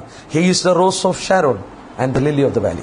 ഇത് മനസ്സിലാക്കി കഴിയുമ്പോഴാണ് അടുത്ത വാക്യത്തിന്റെ മഹത്വം. അടുത്ത വാക്യം ഒന്ന് എടുത്തേ. അടുത്ത വാക്യം 2-ാം വാക്യം. ഈ 1-ാം വാക്യത്തോട് ചേർത്താണ് 2-ാം വാക്യം. 1-ാം വാക്യം നോക്കിയേ. മുള്ളുകളുടെ ഇടയിൽ ലില്ലി പുഷ്പം പോലെ, താമര എന്ന് പറഞ്ഞാൽ ലില്ലി പുഷ്പം എന്നാണ്. മുള്ളുകളുടെ ഇടയിൽ ലില്ലി പുഷ്പം പോലെ കന്യകമാരുടെ ഇടയിൽ എന്റെ പ്രിയ ഇരിക്കുന്നു. ഓ സ്തോത്രം. കർത്താവ് പറഞ്ഞു, I am the lily of the valley. സഭയെ നോക്കി പറഞ്ഞു, അവൾ ലില്ലി പുഷ്പം പോലെ ഇരിക്കുന്നു. ലില്ലി പുഷ്പമാണ് അവളെന്ന് പറഞ്ഞില്ലേ? നോക്കി ആ വാക്യം നോക്കി, അങ്ങനെയാണോ പറഞ്ഞേ? മുള്ളുകളുടെ ഇടയിൽ താമര പോലെ എന്റെ പ്രിയ ഇരിക്കുന്നു. അവൾ ലില്ലി പുഷ്പമാണെന്ന് പറഞ്ഞില്ല. കർത്താവ് പറഞ്ഞു, I am the lily but she's like the lily. ദൈവമക്കളെ ഒന്ന് ചിന്തിച്ചേ. അവൻ വിശുദ്ധനാണ്, അവനാണ് വിശുദ്ധൻ, അവനാണ് സാക്ഷാൽ ലില്ലി പുഷ്പം. പക്ഷെ എന്റെ പ്രിയ ലില്ലി പുഷ്പം പോലെ ഇരിക്കുന്നു. അവൾ ലില്ലി പുഷ്പം എന്നല്ല പറഞ്ഞു, അവൾ എന്നെ പോലെ ഇരിക്കുന്നു. യെസ്, ഇല്ലേ? അതെ, കർത്താവിനെ പോലെ ഇരിക്കുന്നു നമ്മൾ. അവൻ ലോകത്തിൽ ഇരുന്ന പോലെ നമ്മൾ ഇരിക്കുന്നു. അവൻ സാക്ഷാൽ ലില്ലി പുഷ്പമാണെങ്കിൽ നമ്മൾ ഈ ഭൂമിയിൽ ലില്ലി പുഷ്പം പോലെ ഇരിക്കുന്നു, അവനെ പോലെ ഇരിക്കുന്നു. ഓ എന്തൊരു മഹത്വമാണ്. അവിടെ കൊണ്ട് തീരുകയല്ല. കർത്താവിന് അറിയാം ഈ ലില്ലി പുഷ്പം എവിടെ ഇരിക്കുന്നതെന്ന് പറഞ്ഞു. മുള്ളുകളുടെ ഇടയിൽ. Praise the Lord. നമ്മളത് ചിന്തിച്ചു നോക്കിയേ, നമ്മൾ എവിടെ ഇരിക്കുന്നത്? We are among the thorns. അവൻ താഴ്വരയിലെ ലില്ലി പുഷ്പമാണെന്ന് പറഞ്ഞു. പക്ഷേ സഭയെക്കുറിച്ച് പറഞ്ഞു, അവൾ മുള്ളുകളുടെ ഇടയിലെ ലില്ലി പുഷ്പം. മുള്ള എവിടെ നിന്ന് വളർന്നു? ഈ ഭൂമിയിൽ പാപത്തിന്റെ ഫലമായി വളർന്നതാണ്. മുള്ളും പറക്കാരെയും, 33:18 വായിക്കുന്നുണ്ട്. മുള്ളും പറക്കാരെയും വളർന്നു. കർത്താവ് ആ ശിഷ്യന്മാരെ പറഞ്ഞയച്ചവൻ പറഞ്ഞു, ചെന്നായ്ക്കളുടെ നടുവിൽ കുഞ്ഞാട് പോലെ. അതേ അർത്ഥമായത്. ചെന്നായ്ക്കളുടെ നടുവിൽ കുഞ്ഞാട്, മുള്ളുകളുടെ ഇടയിലെ ലില്ലി പുഷ്പം. എന്നാലോചിച്ച് നോക്കിയേ, ആ ലില്ലി പുഷ്പം ഇങ്ങനെ നിൽക്കുകയാണ്. അതിന്റെ ചുറ്റും മുള്ളുകളാണ്. അതങ്ങോട്ടൊന്ന് കാറ്റടിച്ചാൽ, ഇങ്ങോട്ടൊന്ന് കാറ്റടിച്ചാൽ ഈ ലില്ലി പുഷ്പം ചെന്ന് കൊള്ളുന്ന എങ്ങോട്ടാ? മുള്ളയിലോട്ടാ. ഞാൻ ഈ ലില്ലി പുഷ്പത്തെ ബേസ് ചെയ്തുകൊണ്ട് ശവസംസ്കാരത്തിന് പ്രസംഗിച്ചിട്ടുണ്ട്. കാണിച്ചേരാ എങ്ങനെയാണെന്ന്. ഇവൻ ഈ തോട്ടത്തിൽ ലില്ലി പുഷ്പം പറിക്കാൻ വരുന്നുണ്ട്. 6-ാം അധ്യായം എടുത്തേ. 6-ാം അധ്യായം. അവന്റെ തോട്ടത്തിലെ പുഷ്പങ്ങളാണ് ഈ ലില്ലി പുഷ്പം. 6-ാം അധ്യായത്തിന്റെ 2-ാം വാക്യം. തോട്ടങ്ങളിൽ മേയ്പ്പാനും ലില്ലി പുഷ്പത്തെ പറിപ്പാനും എന്റെ പ്രിയൻ തന്റെ തോട്ടത്തിൽ സുഗന്ധ സസ്യങ്ങളുടെ തടത്തിലേക്ക് ഇറങ്ങിപ്പോയിരിക്കുന്നു.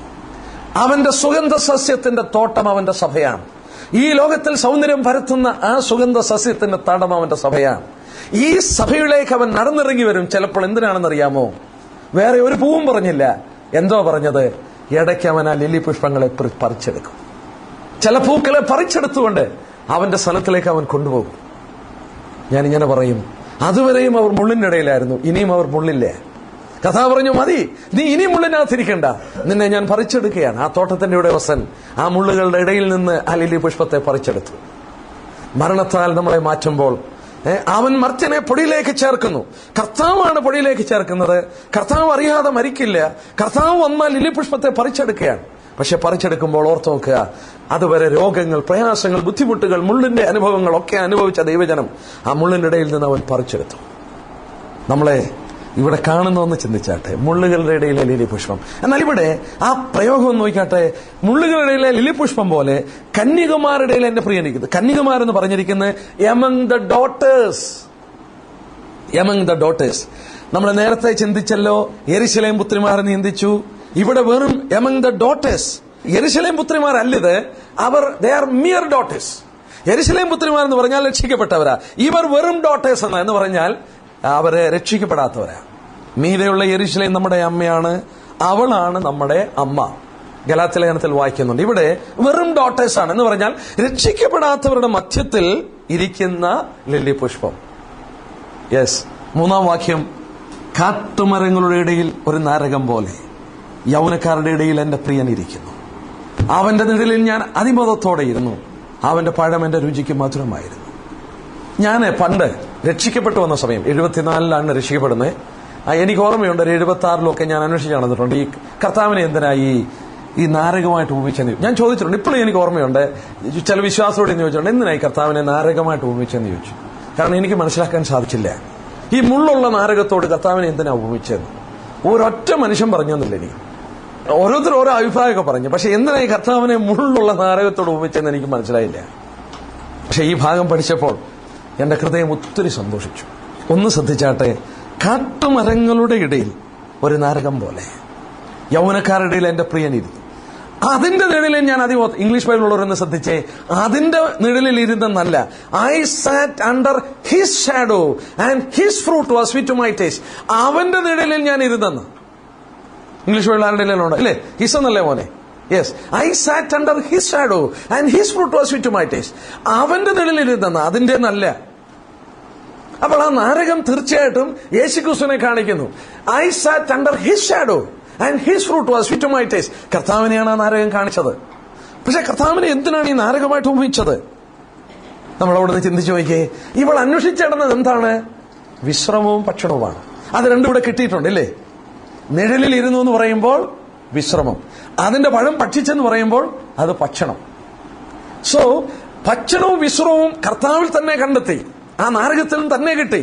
പക്ഷെങ്കിൽ ഈ കർത്താവിനെ എന്തിനാ നാരകമായിട്ട് ഉപയോഗിച്ചത്? യെസ്, നമുക്കൊന്ന് ചിന്തിച്ചു നോക്കാം.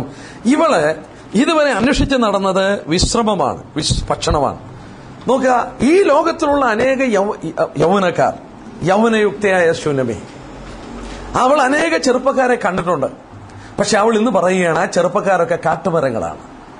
അതിന്റെ അർത്ഥം ആ ചെറുപ്പക്കാർക്ക് എന്നോട് സ്നേഹം കാണും, പക്ഷെങ്കിൽ ചില കാലാവസ്ഥ സീസണൊക്കെ അനുസരിച്ച് ഇവരെന്നോ എന്നറിയാമോ, ഇലയൊക്കെ പൊഴിച്ചു കളയും. എന്തായാലും ഈ നാരകത്തിന്റെ പ്രത്യേകത, നാരകം സീസൺ അനുസരിച്ച് ലഭിക്കത്തില്ല. അതാണ് അതിന്റെ ഡിഫറൻസ്. ലോകത്തിലുള്ള കാട്ടുമരങ്ങളെല്ലാം സീസൺ അനുസരിച്ച് ഇലപൊഴിക്കുമ്പോൾ നാരകം സീസൺ അനുസരിച്ച് ഇലപൊഴിക്കത്തില്ല. സ്തോത്രം. അവള് പറയുന്ന അർത്ഥം ഇതാണ്: ഞാൻ അനേകര് നിഴലിൽ ഞാൻ അന്വേഷിച്ചു പോയി, വിശ്രമത്തിന് വേണ്ടി അനേക ചെറുപ്പക്കാരുടെ അടുക്കൽ ഞാൻ പോയി. അവരൊക്കെ സ്നേഹം എന്നോട് നടിക്കും, പക്ഷെങ്കിൽ സീസൺ അനുസരിച്ച്, എന്റെ മേൽ വിരിച്ച സീസൺ അനുസരിച്ച് ആ ഇലയൊക്കെ അവർ പൊഴിച്ചു കളയും. എന്റെ പ്രിയനോ, അവൻ എന്റെ മേൽ വിരിച്ച തണല് ഒരിക്കലും അവൻ മാറ്റിക്കളയത്തില്ല. അതുകൊണ്ടാണ് അവനെ നാരകമായിട്ട് പറഞ്ഞത്. നമുക്ക് യാക്കോബ് ലേഖനത്തിൽ നിന്നൊരു വാക്യം വായിക്കാം. യെസ്, 1:17 വായിച്ചേ. ഇതിന്റെ വ്യാഖ്യാനം അവിടെ കാണുന്നു. യാക്കോബ് 1:17. അവന് വികാരമോ ഗതിഭേദത്താലുള്ള ആച്ഛാദനം. In him there is no shadow nor variableness, he will not change. ഒരു ട്രാൻസ്ലേഷൻ വായിച്ചതിന് മനസ്സിൽ കിടപ്പുണ്ട്. ഒരു ട്രാൻസ്ലേഷൻ ഇങ്ങനെയാണ്: no shadow will fall upon you because of his turning. അവൻ തിരിഞ്ഞു പോയതിന്റെ ഫലമായി നിന്റെ മേൽ നിഴൽ വീഴില്ല എന്ന് പറഞ്ഞാൽ എന്താ അതിന്റെ അർത്ഥം? അവൻ തിരിഞ്ഞു പോകില്ല നിന്റെ അടുക്കൽ നിന്ന്. നീ വീണുപോയി, പരാജയപ്പെട്ടു പോയി, നീ അരുതാത്തത് ചെയ്തു, അപ്പോഴും നിന്റെ അടുക്കൽ അവൻ നിൽപ്പുണ്ട്. നിന്നെ അവൻ വിട്ടുപോകത്തില്ലേ? ഓ, ചിന്തിച്ച ആ സ്നേഹം. നീ അരുതാത്തത് ചെയ്തു, നീ അനുസരണക്കേട് കാണിച്ചു, അന്നേരവും നിന്റെ അടുക്കൽ അവൻ നിൽപ്പുണ്ട്, അവൻ നിന്നെ വിട്ടുപോകുന്നില്ല. No shadow will fall upon you because of his turning. അവൻ തിരിഞ്ഞു പോയതിന്റെ ഫലമായി നിന്റെ മേൽ ആ നിഴൽ വീഴില്ല. കർത്താവിന്റെ സ്നേഹത്തെ ഓർക്കുക. ലോകത്തിൽ ഏത് മനുഷ്യനെ നമ്മൾ ആശ്രയിച്ചാലും, ഏത് മനുഷ്യനും സ്നേഹം നടിച്ചും സ്നേഹം തന്നേക്കാം, പക്ഷെങ്കിൽ ആ ഇല പൊഴിഞ്ഞു പോകാം. എന്നാൽ എന്റെ പ്രിയൻ എന്റെ മേലൊരു തണൽ എനിക്ക് തന്നു. ആ തണൽ ഒരിക്കലും അവൻ മാറ്റിക്കളയില്ല. അവന് ഗതിപാത്താനുള്ള ആച്ഛാദനമില്ല. നമ്മുടെ കർത്താവിന് നമ്മോടുള്ള സ്നേഹത്തിന് മാറ്റമില്ല. ഞാൻ നിന്നെ നിത്യസ്നേഹത്താൽ സ്നേഹിച്ചു. ഒരിക്കലും ആ സ്നേഹം മാറിപ്പോകുന്നില്ല. മനുഷ്യരായി നമുക്ക് അത് മനസ്സിലാക്കാനായിട്ട് ബുദ്ധിമുട്ടാണ്. എന്നാൽ ലോകത്തിലുള്ള മനുഷ്യരൊക്കെ കാട്ടുമരങ്ങളാണ്. അവളോട് വായിക്കുന്നു, I sat under his shadow. ഞാൻ അവിടെ ഇരുന്നെന്നാണ് അവള്. അതുവരെയും അന്വേഷിച്ച് നടന്ന അവള് അവന്റെ നിഴലിന്റെ കീഴിൽ ഇരുന്നു. സങ്കീർത്തനം 91:1 കർത്താവേ, തലമുറ തലമുറയായി നീ ഞങ്ങളുടെ സങ്കേതമാകുന്നു എന്നുള്ളത് ഇംഗ്ലീഷിൽ thou has been a dwelling place in all generations. ഞാൻ ഒത്തിരി ധ്യാനിച്ചിട്ടുള്ള ഒരു വാക്യമാണ്. thou has been a dwelling place എന്ന് പറഞ്ഞാൽ ദൈവത്തെ നോക്കി പറയാണ്, you have been a house for me for generations. ഒരു വീട്ടിലോട്ട് നമ്മൾ എവിടെ പോയാലും ഓടി വരാൻ കൊതിക്കുന്ന എവിടോട്ടാ? വീട്ടിലോട്ടാ. നമ്മൾ ആ വീട്ടിൽ വരുമ്പോൾ നമുക്കൊരു അംഗീകാരമുണ്ട്, ഒരു വിശ്രമമുണ്ട്, നമുക്കൊരു സുഖമുണ്ട് നമ്മുടെ വീട്ടിൽ വരുമ്പോൾ.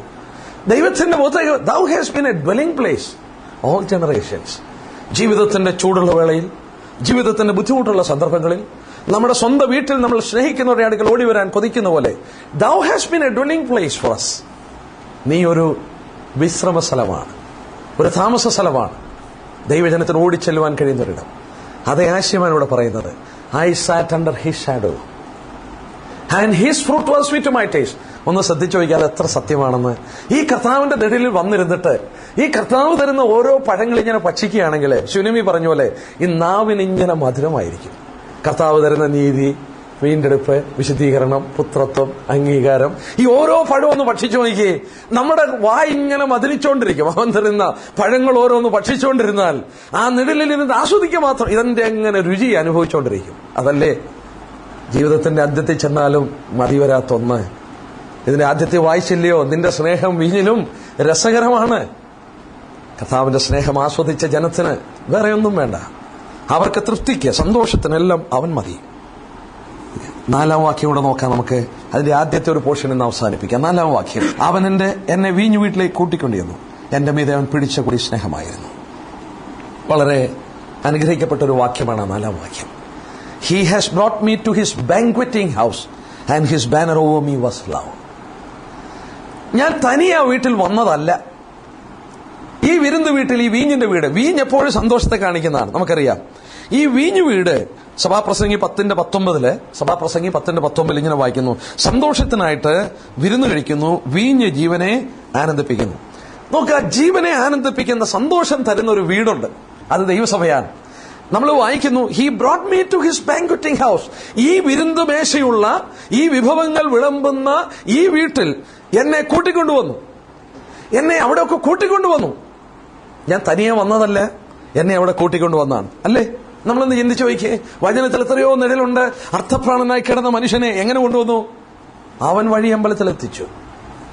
ആദമിന് വേണ്ടി അവയെ ഉണ്ടാക്കിയിട്ട് അവളെ ആദമിന്റെ അടുക്കിലേക്ക് കൊണ്ടുവന്നു. ദൂരെ കിടന്ന റിബേക്കയെ ഇസ്ഹാക്കിന് വേണ്ടി കൊണ്ടുവന്നു. ഇല്ലേ? 2 കാലം മുടന്തനായ മെഫിബോശത്തിനെ രാജാവിന്റെ മേശയിലേക്ക് കൊണ്ടുവന്നു. ഇതെല്ലാം അവന്റെ നിഴലാണ്. He brought me to his banqueting house. അവന്റെ വിരുന്ന് വീടാണ് അവന്റെ സഭ. ആ വഴിയമ്പലം, രാജാവിന്റെ മേശ, ആ ഭക്ഷണം തരുന്ന വീട്, ആ ആനന്ദം തരുന്ന വീട്, അവിടോട്ട് എന്നെ എത്തിച്ചു അവൻ. He brought me. പിന്നെ അവൾ പറയുന്നത് എന്നാ? എന്റെ മീതെ അവൻ പിടിച്ച കൊടി സ്നേഹമായിരുന്നു. And his banner over me is love. ഞാനത് പറയുമ്പോഴൊക്കെ ഒരു സംഭവം പറയും. ഞാൻ മസ്കറ്റ് ജോലി ചെയ്തുകൊണ്ടിരുന്നപ്പോൾ, ഞാൻ മസ്കറ്റില് മസ്കറ്റിന്റെ പ്രദേശത്ത് ജോലി ചെയ്യും. എന്റെ ഓഫീസ് ഇപ്പുറത്തായിരുന്നു. ഞാൻ സാധാരണ കാറിൽ പോകുമ്പോൾ ഈ പോർട്ട്, അവിടുത്തെ മസ്കറ്റ് പോർട്ടിന്റെ അതിൽ ഇങ്ങനെ ഡ്രൈവ് ചെയ്ത് പോകുന്നത് സാധാരണ എപ്പോഴും. ഈ പോർട്ടിന്റെ അതിലെ പോകുമ്പോൾ ഒരു കാര്യം ഞാൻ ശ്രദ്ധിച്ചിട്ടുണ്ട് പലപ്പോഴും. വിദേശത്തു നിന്ന് ഒരുപാട് കപ്പലുകൾ അവിടെ വരും. ഓരോ ഇന്ത്യയുടെ കപ്പല്, ഇങ്ങനെ ഓരോ രാജ്യത്തെ കപ്പൽ വരും. അപ്പൊ ഇന്ത്യയുടെ കപ്പലൊക്കെ വരുമ്പോൾ ഇന്ത്യയുടെ ഫ്ലാഗ് ഇങ്ങനെ നിൽക്കുക. പക്ഷെ ഈ പോർട്ടിലോട്ട് ഇന്ത്യൻ കപ്പൽ വരുമ്പോൾ കാണാം, പുറംകടലിൽ കൊണ്ടുവന്നിട്ടിട്ട് ഇന്ത്യയുടെ ഫ്ലാഗ് താഴോട്ട് ഇറക്കിയിട്ട് ഒരു ക്യാപ്റ്റൻ, ഇവിടുത്തെ ഒരു ക്യാപ്റ്റൻ ഒരു ടഗ് ബോട്ടിൽ ദൂരെ ചെന്നിട്ട് ഈ കപ്പലെ കയറിയിട്ട് ഒമാന്റെ ഫ്ലാഗ് അതേ കളത്തും. ഇന്ത്യയുടെ ഫ്ലാഗ് താത്തിട്ട് ഒമാന്റെ ഫ്ലാഗ് കളത്തിയിട്ട് അതുവരെ ഇന്ത്യൻ ക്യാപ്റ്റൻ ആ കപ്പൽ ഓടിച്ചോടുന്നത്. പക്ഷെ അവിടെ ഒമാന്റെ ഫ്ലാഗ് കയറ്റി കഴിഞ്ഞ ഉടൻ പിന്നെ ആ കപ്പലിന്റെ നിയന്ത്രണം ആ ഒമാന്റെ പോർട്ട് അറിയാവുന്ന ക്യാപ്റ്റൻ ഏറ്റെടുക്കുകയാണ്. അവൻ ഏറ്റെടുത്തിട്ട് ആ കുഴിയൊക്കെ മാറ്റി അതിനെ പോർട്ടിൽ കൊണ്ടുവന്ന് എത്തിക്കും. അവിടെ സാധനമൊക്കെ ഇറക്കി കഴിഞ്ഞിട്ട് ഈ ഒമാന്റെ ക്യാപ്റ്റൻ തന്നെയാണ് ഓടിച്ച് വീണ്ടും പുറംകടലിൽ കൊണ്ടു കൊടുക്കുന്നത്. ഒന്ന് ചിന്തിച്ചേ, ആശയം ചിന്തിച്ചേ. എന്റെ മീതെ അവനൊരു കൊടി പിടിച്ചു. എന്റെ നിയന്ത്രണം അവൻ ഏറ്റെടുത്തു. എന്റെ ജീവിതത്തിന്റെ ക്യാപ്റ്റനായിട്ട് അവൻ മാറി. ഈ അപകടമുള്ള ഈ സമുദ്രത്തിന്റെ കുഴികളൊക്കെ അറിയാവുന്ന കർത്താവ്, അവൻ എന്റെ മീതെ പിടിച്ചിരുന്ന പല കൊടികളും മാറ്റിയിട്ട് അവന്റെ കൊടി ഉയർത്തി, ആ സ്നേഹത്തിന്റെ കൊടി ഉയർത്തിയിട്ട് അവൻ ഈ കപ്പലിന്റെ നിയന്ത്രണം ഏറ്റെടുത്തു കഴിഞ്ഞു. അവൻ എന്നെ തുറമുഖത്ത് സുരക്ഷിതമായി എത്തിക്കും. അവൻ എന്റെ കർത്താവാണ് എന്ന് മാത്രമല്ല, ഞാൻ ഇങ്ങനെ ചിന്തിച്ചു, ജീവിതത്തിന്റെ ഏത് സന്ദർഭത്തിലും എന്റെ ശിരസ് ഞാൻ ഉയരത്തിലേക്ക് നോക്കിയാൽ എന്റെ മീതെ അപ്പോഴും പറക്കുന്ന കൊടിയ സ്നേഹമാണ്. ഏത് സന്ദർഭമായിക്കോട്ടെ, ഞാൻ പരാജയപ്പെട്ടു, ഞാൻ അരുതാത്ത ചെയ്തു, ഞാൻ അവനെ സ്നേഹിക്കാതിരുന്ന സന്ദർഭമുണ്ട്, ഞാൻ പുറംതിരിഞ്ഞ സന്ദർഭമുണ്ട്, എന്തുമായിക്കൊള്ളട്ടെ, പക്ഷേ എന്റെ ശിരസ് ഉയരത്തിലേക്ക് ഞാൻ നോക്കിയാൽ അപ്പോഴും എനിക്കൊരു കാര്യം അറിയാം, അവിടെ അന്നേരവും പാറിക്കിടപ്പുണ്ടൊരു കൊടി. ആ കൊടി സ്നേഹമാണ്. എന്റെ കണ്ണുകൾ ഉയർത്തിയാൽ ആ സ്നേഹത്തിന്റെ കൊടി അവിടെയുണ്ട്. അവനത് അഴിച്ചു മാറ്റിയിട്ടില്ല. എന്നെ നിത്യത്തിലെത്തിക്കുവോളം ആ കപ്പലിൽ ആ കൊടി ഉയർത്തിയതുപോലെ എന്റെ കർത്താവിന്റെ അധികാരം എന്റെ മേൽ ഉയർത്തി കഴിഞ്ഞു. ആ കർത്താവ് എന്നിൽ ഉയർന്നു കഴിഞ്ഞു. കർത്താവിന് എന്റെ നിയന്ത്രണം ഏറ്റെടുത്തു കഴിഞ്ഞു. എന്നെ ആ തുറമുഖത്ത് അവൻ എത്തിക്കും. ആ വലിയ സ്നേഹത്തിന്റെ കൊടിയാണ് എന്റെ കർത്താവ്. ഈ കൊടി എന്നിൽ പിടിച്ചു കഴിഞ്ഞിട്ട് അതിന്റെ 6-ാം അധ്യായത്തിന്റെ 4-ാം വാക്യം നോക്കിയാട്ടെ. എന്റെ പ്രിയേ, നീ തിർസ പോലെ സൗന്ദര്യമുള്ള, യെരൂശലേം പോലെ മനോഹര. അടുത്തത് സഭയെ നോക്കി പറയാണ്, കുഴികളോടുകൂടിയ സൈന്യം പോലെ ഭയങ്കര. 10-ാം വാക്യം നോക്കിയാട്ടെ. അരുണോദയം പോലെ ശോഭയും, ചന്ദ്രനെ പോലെ സൗന്ദര്യവും, സൂര്യനെ പോലെ നിർമ്മലതയും, കുഴികളോടുകൂടിയ സൈന്യം പോലെ ഭയങ്കരത്വമുള്ള ഇവളാർ. സഭയെ നോക്കി പറയുകയാണ്, ഒരു കൊടിക്കീഴിൽ അവൾ അണിനിരന്ന് കഴിഞ്ഞു. അവളുടെ മീതെ ഒരു കൊടി ഉയർത്തി കഴിഞ്ഞു. അവളുടെ നാഥൻ കർത്താവായി ഉയർത്തപ്പെട്ട കൊടി. ആ കൊടിക്കീഴിൽ അണിനിരന്നപ്പോൾ ആ സഭയെ നോക്കി ചോദിക്കുകയാണ്, സൈന്യങ്ങൾ പോലെ, ഇവിടെ വായിക്കുന്ന എന്താ, കൊടികളോടുകൂടിയ സൈന്യം പോലെ ഭയങ്കരത്വമുള്ള ഇവള് ആരാണ്? ആ ക്യാപ്റ്റന്റെ കീഴിൽ അണിനിരന്ന ഒരു സൈന്യമാണ് അവൾ, ദൈവസഭ. ആ ക്യാപ്റ്റന്റെ ഓർഡർ അനുസരിക്കുന്ന ദൈവജനം, ആ കൊടികൾ ഉയർത്തിയ ദൈവജനം. ഇവൾ ആരാണെന്ന് ദൂതന്മാർ ചോദിക്കുകയാണ്. ഈ കൊടി ആരാണെന്ന് അറിയാമോ? കർത്താവ് തന്നെയാണ്. യെശയ്യാ 11:10 വായിച്ചേ. കർത്താവിനെയാണ് ആ കൊടിയായിട്ടവിടെ പറഞ്ഞിരിക്കുന്നത്. യെശയ്യാ 11:10. യെശയ്യാ 11:10. വംശങ്ങളുടെ കൊടിയായവൻ, ജാതികൾക്ക് വംശങ്ങളുടെ കൊടിയായ ഈശോയുടെ പേരായവൻ കർത്താവായ യേശുക്രിസ്തു തന്നെയാണ്. നമ്മുടെ മീതെ പിടിക്കപ്പെട്ട കൊടി സ്നേഹത്തിന്റെ കൊടി. നമ്മളെ ആ തുറമുഖത്തെത്തിക്കുവോളം പാറിപ്പറക്കുന്ന സ്നേഹത്തിന്റെ കൊടി. ഈ സ്നേഹത്തിന്റെ അഗാധ, അതിന്റെ ആഴത്തിലേക്ക് ഇറങ്ങിച്ചെന്നപ്പോൾ 7-ാം വാക്യം മനസ്സിലാക്കാൻ അല്പം ബുദ്ധിമുട്ടുള്ള വാക്യമാണ്. 7-ാം വാക്യം എന്താ പറയുന്നത്? യെരുശലേം പുത്രിമാരെ. അവിടെ നോക്കിയ വെറും പുത്രിമാരെ എന്നല്ല, ദൈവജനത്തോട് വിളിച്ചാണ് പറയുന്നത്. യെരുശലേം പുത്രിമാരെ, വയലിലെ ചെറുമാനുകളാണ്, പേടമാനുകളാണ്. പ്രേമത്തിനിഷ്ടമാകുവോളും അതിനെ ഇളക്കരുത്, ഉണർത്തുകയും അരുത്. എന്തിനോടാ തുലനം ചെയ്തെന്ന് നോക്കിയേ? വയലിലെ ചെറുമാനുകളാണ്, പേടമാനുകളാണ്. നമുക്ക് ഈ തിരുവചനത്തിൽ വായിക്കുന്നുണ്ട്, ഈ പേടമാനിനെ കുറിച്ചൊക്കെ ഒത്തിരി വായിക്കുന്നുണ്ട്. ഞാനിങ്ങനെ കേട്ടിട്ടുണ്ട്, കലമാനാണ് കൊമ്പുള്ളത്. ഈ കലമാൻ കൊമ്പ് വെച്ചിട്ട് പേടമാന്റെ കണ്ണ് ചൊറിഞ്ഞു കൊടുക്കുന്ന പറയുന്നതിന്റെ അറ്റം വെച്ച് ഇങ്ങനെ അത്ര ശ്രദ്ധയോടുകൂടെ, അത്ര ടെൻഡറായിട്ടുള്ള ഒരു ജീവിയാണ് ഈ പേടമാൻ. ഒരു ചെറിയ ശബ്ദം, ഒരു ഇല അനക്കുന്ന ശബ്ദം കേട്ടാൽ മതി, അത് ഓടിപ്പോവും. അതിന് ദൈവം വലിയ ചെവി കൊടുത്തിട്ടുണ്ട്, 2 ചെവി. എന്തിനാണെന്നറിയാമോ? ശത്രുക്കൾ വരുന്നുണ്ടോ എന്ന് നോക്കാനായിട്ടാ ഇങ്ങനെ. അത് ഏതേലും ഒരു കരിയിലയുടെ അനക്കം കേട്ടാൽ ഉടനെ ഈ ചെവി അങ്ങോട്ട് തിരിച്ച് ശബ്ദം ഉണ്ടോ എന്ന് നോക്കും. അതിനാ വലിയ ചെവി കൊടുത്തേക്കുന്നത്. നമ്മൾ സങ്കീർത്തനത്തിൽ വായിക്കുന്നുണ്ടല്ലോ, മാൻ നീർത്തോടുകളിലേക്ക് ചെല്ലുവാൻ കാംക്ഷിക്കുന്നു. ചൂടുള്ള സമയം, ജലാശയമുള്ള ഇടങ്ങൾ വനത്തിൽ ചില പ്രത്യേക സ്ഥാനമേ ഉള്ളൂ. അവിടെ ഒന്ന് ചെന്ന് വെള്ളം കുടിക്കാൻ ഈ മാൻ ഇങ്ങനെ നോക്കിയിരിക്കുക. എന്നാന്നറിയാമോ? അവിടെ സാധാരണ പുലിയും സിംഹവും കാണും. അവന്മാർ ആ വെള്ളത്തിന് അവിടെ കിടക്കുക, അവന്മാർ മാറത്തില്ല. ഇത് വെള്ളം കുടിക്കാൻ അങ്ങ് ദാഹിക്കുക. അവിടെ ഒന്ന് ചെല്ലണമെങ്കിൽ എത്രയോ അപകടം താണ്ടി വേണം ചെറുകെ ഈ മാൻ നടന്ന് അവിടെ ജലാശയം ചെന്ന് കുടിക്കേണ്ടത്. സങ്കീർത്തനകാരൻ പറയുന്നത്, അതുപോലെ എന്റെ ആത്മാവ് ദൈവത്തിന് വേണ്ടി ഞാൻ കൊതിക്കുകയാണെന്നാണ് പറയുന്നത്. അപ്പൊ അവിടെ എല്ലാം മാനിനെ എടുത്ത് കാണിക്കുന്നു. ഇവിടെ നോക്കുക, ഈ സ്നേഹബന്ധത്തെ ദൈവത്തിന്റെ പുത്രൻ ആ പറഞ്ഞിരിക്കുന്ന ശ്രദ്ധിച്ച്, യെരുശലേം പുത്രിമാരെ എന്ന് പറയുമ്പോൾ ദൈവസഭയോടാണ് ആ പറയുന്നത്. യെരുശലേം പുത്രിമാരെ, വെറും പുത്രിമാരല്ല. പ്രേമത്തിന് ഇഷ്ടമാകുവോളും അതിനെ ഇളക്കരുത്, ഉണർത്തരുത്. Don't disturb. ഈ ചെറുമാനുകൾ, വയലിലെ പേടമാനുകൾ, അത് പെട്ടെന്ന് ഡിസ്റ്റർബ്ഡ് ആകുന്നതാണ്. ഒരു ചെറിയ ശബ്ദത്തിങ്കൽ അനങ്ങിയാൽ അത് ഓടിപ്പോകുന്നതാണ്. ആത്മീയ ജീവിതത്തിന്റെ ഈ അനുഗ്രഹിക്കപ്പെട്ട അവസ്ഥ, കർത്താവിനോടുള്ള അഭേദ്യമായ ടെൻഡർ ലവ് അനുഭവിക്കുന്ന ദൈവജനത്തിന്റെ ആ സ്നേഹബന്ധം മറ്റുള്ളവർ ഒരിക്കലും ഡിസ്റ്റർബ് ചെയ്യരുതെന്ന് കർത്താവ് പറയുകയാണ്. അതതിന്റെ ആശയം. ആ സ്നേഹം അനുഭവിക്കുന്നവർ അനുഭവിക്കട്ടെ, എന്നോട് ആ പ്രേമം ആസ്വദിക്കുന്നവർ ആസ്വദിക്കട്ടെ. നോക്കുക, അത്രമാത്രം സ്നേഹത്തിലേക്ക് അവൾ കടന്നു വന്നു കഴിഞ്ഞു. അവിടെ എടുത്തു പറയുന്ന വാക്ക് ശ്രദ്ധിക്കണം, അടുത്തായിട്ട് പറയുന്ന ശ്രദ്ധിക്കണേ. അതിന്റെ 5-ാം വാക്യത്തില്, ഞാൻ പ്രേമപാരവശ്യായിരിക്കാൻ മുന്തിരിയിടത്തം തന്നെ ശക്തിയിരിപ്പീൻ, നാരങ്ങാത്തം തന്നെ തണുപ്പിപ്പീൻ. അവന്റെ ഇടംകൈ എന്റെ തലയിൻ കീഴിരിക്കട്ടെ, അവന്റെ വലംകൈ എന്നെ ആശ്ലേഷിക്കട്ടെ. നാരങ്ങാത്തം തന്നെ തണുപ്പിപ്പീൻ. ഞാൻ പ്രേമപാരവശ്യായിരിക്കാൻ, ഇവിടെ വായിക്കുന്നത് ഓവർവെൽംഡ് വിത്ത് ജോയ് എന്നാണ്. അതായത് കർത്താവിന്റെ സ്നേഹത്തിന്റെ ഒരു പ്രത്യേക അനുഭവത്തിലേക്കാണ് ഇവിടെ ചൂണ്ടിക്കാണിക്കുന്നത്. എന്ന് പറഞ്ഞാൽ ദൈവജനത്തിന് നമ്മൾ അത്രയും അത് ഗൗരവമായിട്ട് ചിന്തിക്കാത്തൊരു കാര്യമാണ്. എന്നാൽ ഞാൻ ഒരല്പം ഒന്ന് പറഞ്ഞു കൊള്ളട്ടെ. ഇംഗ്ലീഷ് അത് വായിച്ചാൽ, sustain me with cakes of rice and comfort me with apples, for I am sick with love. സ്നേഹത്താൽ സിക്കായി എന്ന് പറഞ്ഞാൽ, ഞാൻ ശ്രദ്ധിച്ചു നോക്കി ഇതെന്താ എന്റെ ആശയം എന്നുള്ളത്. അനേക പണ്ഡിതന്മാരുടെ അഭിപ്രായങ്ങൾ തെരഞ്ഞപ്പോൾ എനിക്കിങ്ങനെ മനസ്സിലാക്കാൻ സാധിച്ചു. കർത്താവിന്റെ സ്നേഹം വാസ്തവത്തിൽ അതുപോലെ നമ്മളിലേക്ക് അങ്ങോട്ട് ഒഴുക്കുകയാണെങ്കിൽ ഈ ശരീരത്തിന് മുഴുവൻ വായിക്കാനൊക്കില്ല. ഞാൻ ഒരിക്കൽ ഈ ഭാഗം കൊച്ചിയിലെ വില്യം സാറുള്ള അസംബ്ലിയിലെ ഇതുപോലെ ഞാൻ ശുശ്രൂഷിച്ചുകൊണ്ടിരുന്നപ്പോൾ, ആ കഴിഞ്ഞിട്ട് വില്യം സാറ് ഞാനും കൂടെ ഇരുന്നപ്പോൾ എന്നോട് വില്യം സാറ് തനിയെ പറഞ്ഞു, രാജു, ഒരു ഞായറാഴ്ച രാവിലെ എനിക്ക് അനുഭവം ഉണ്ടായിട്ടുണ്ട്. ഞാൻ കർത്താവിന്റെ കുരിശുമരണത്തെക്കുറിച്ച് ധ്യാനിച്ചുകൊണ്ടിരുന്നിട്ട് എനിക്ക് എന്തെന്നില്ലാത്ത പരവേശം ഉണ്ടായെന്ന് പറഞ്ഞു. എനിക്ക് സഹിക്കാൻ വയ്യ, എനിക്ക് അസ്വസ്ഥനായി ഞാൻ മാറി, എനിക്ക് എന്റെ ശരീരത്തിൽ വഹിക്കാൻ വയ്യ എന്ന് പറഞ്ഞു. അനേകരുടെ ജീവിതത്തെക്കുറിച്ച് ഇത് വായിച്ചിട്ടുണ്ട്. നമുക്ക് നോക്കിയ പത്മോസിൽ കിടന്ന ആ യോഹന്നാൻ കർത്താവിന്റെ ബഹുത്വം കണ്ടു കഴിഞ്ഞപ്പോൾ അവന്റെ ആ ശരീരത്തിൽ അത് വഹിക്കാൻ കഴിയുന്നില്ല. എന്റെ പ്രിയപ്പെട്ടവരെ, ദൈവത്തിന്റെ കർത്താവിന്റെ സ്നേഹത്തിന്റെ ഒരു ചെറിയ അംശമേ നമ്മൾ അനുഭവിക്കാൻ തുടങ്ങിയിട്ടുള്ളൂ. ലൈറ്റ്, സ്വല്പം. നമുക്ക് വാസ്തവത്തിൽ ആ സ്നേഹം മുഴുവൻ ഇങ്ങോട്ടൊന്ന് പകർന്നു തന്നാൽ ഈ ബോഡിയിൽ നമ്മളിപ്പം താങ്ങത്തില്ല. ഈ മോർട്ടൽ ബോഡിയിലെ കർത്താവിന്റെ സ്നേഹത്തെ പൂർണ്ണമായിട്ട് ഉൾക്കൊള്ളാൻ കഴിയില്ല. ഉൾക്കൊള്ളണമെങ്കിൽ ശൂനമിയുടെ പറഞ്ഞ പോലെ അവൻ എന്നെ താങ്ങണം. He should sustain me. അവൻ എനിക്ക് ബലം തരണം, അവൻ എന്നെ താങ്ങണം, അവൻ എന്നെ ശക്തിപ്പെടുത്തണം, എന്നെ അവൻ തണുപ്പിക്കണം.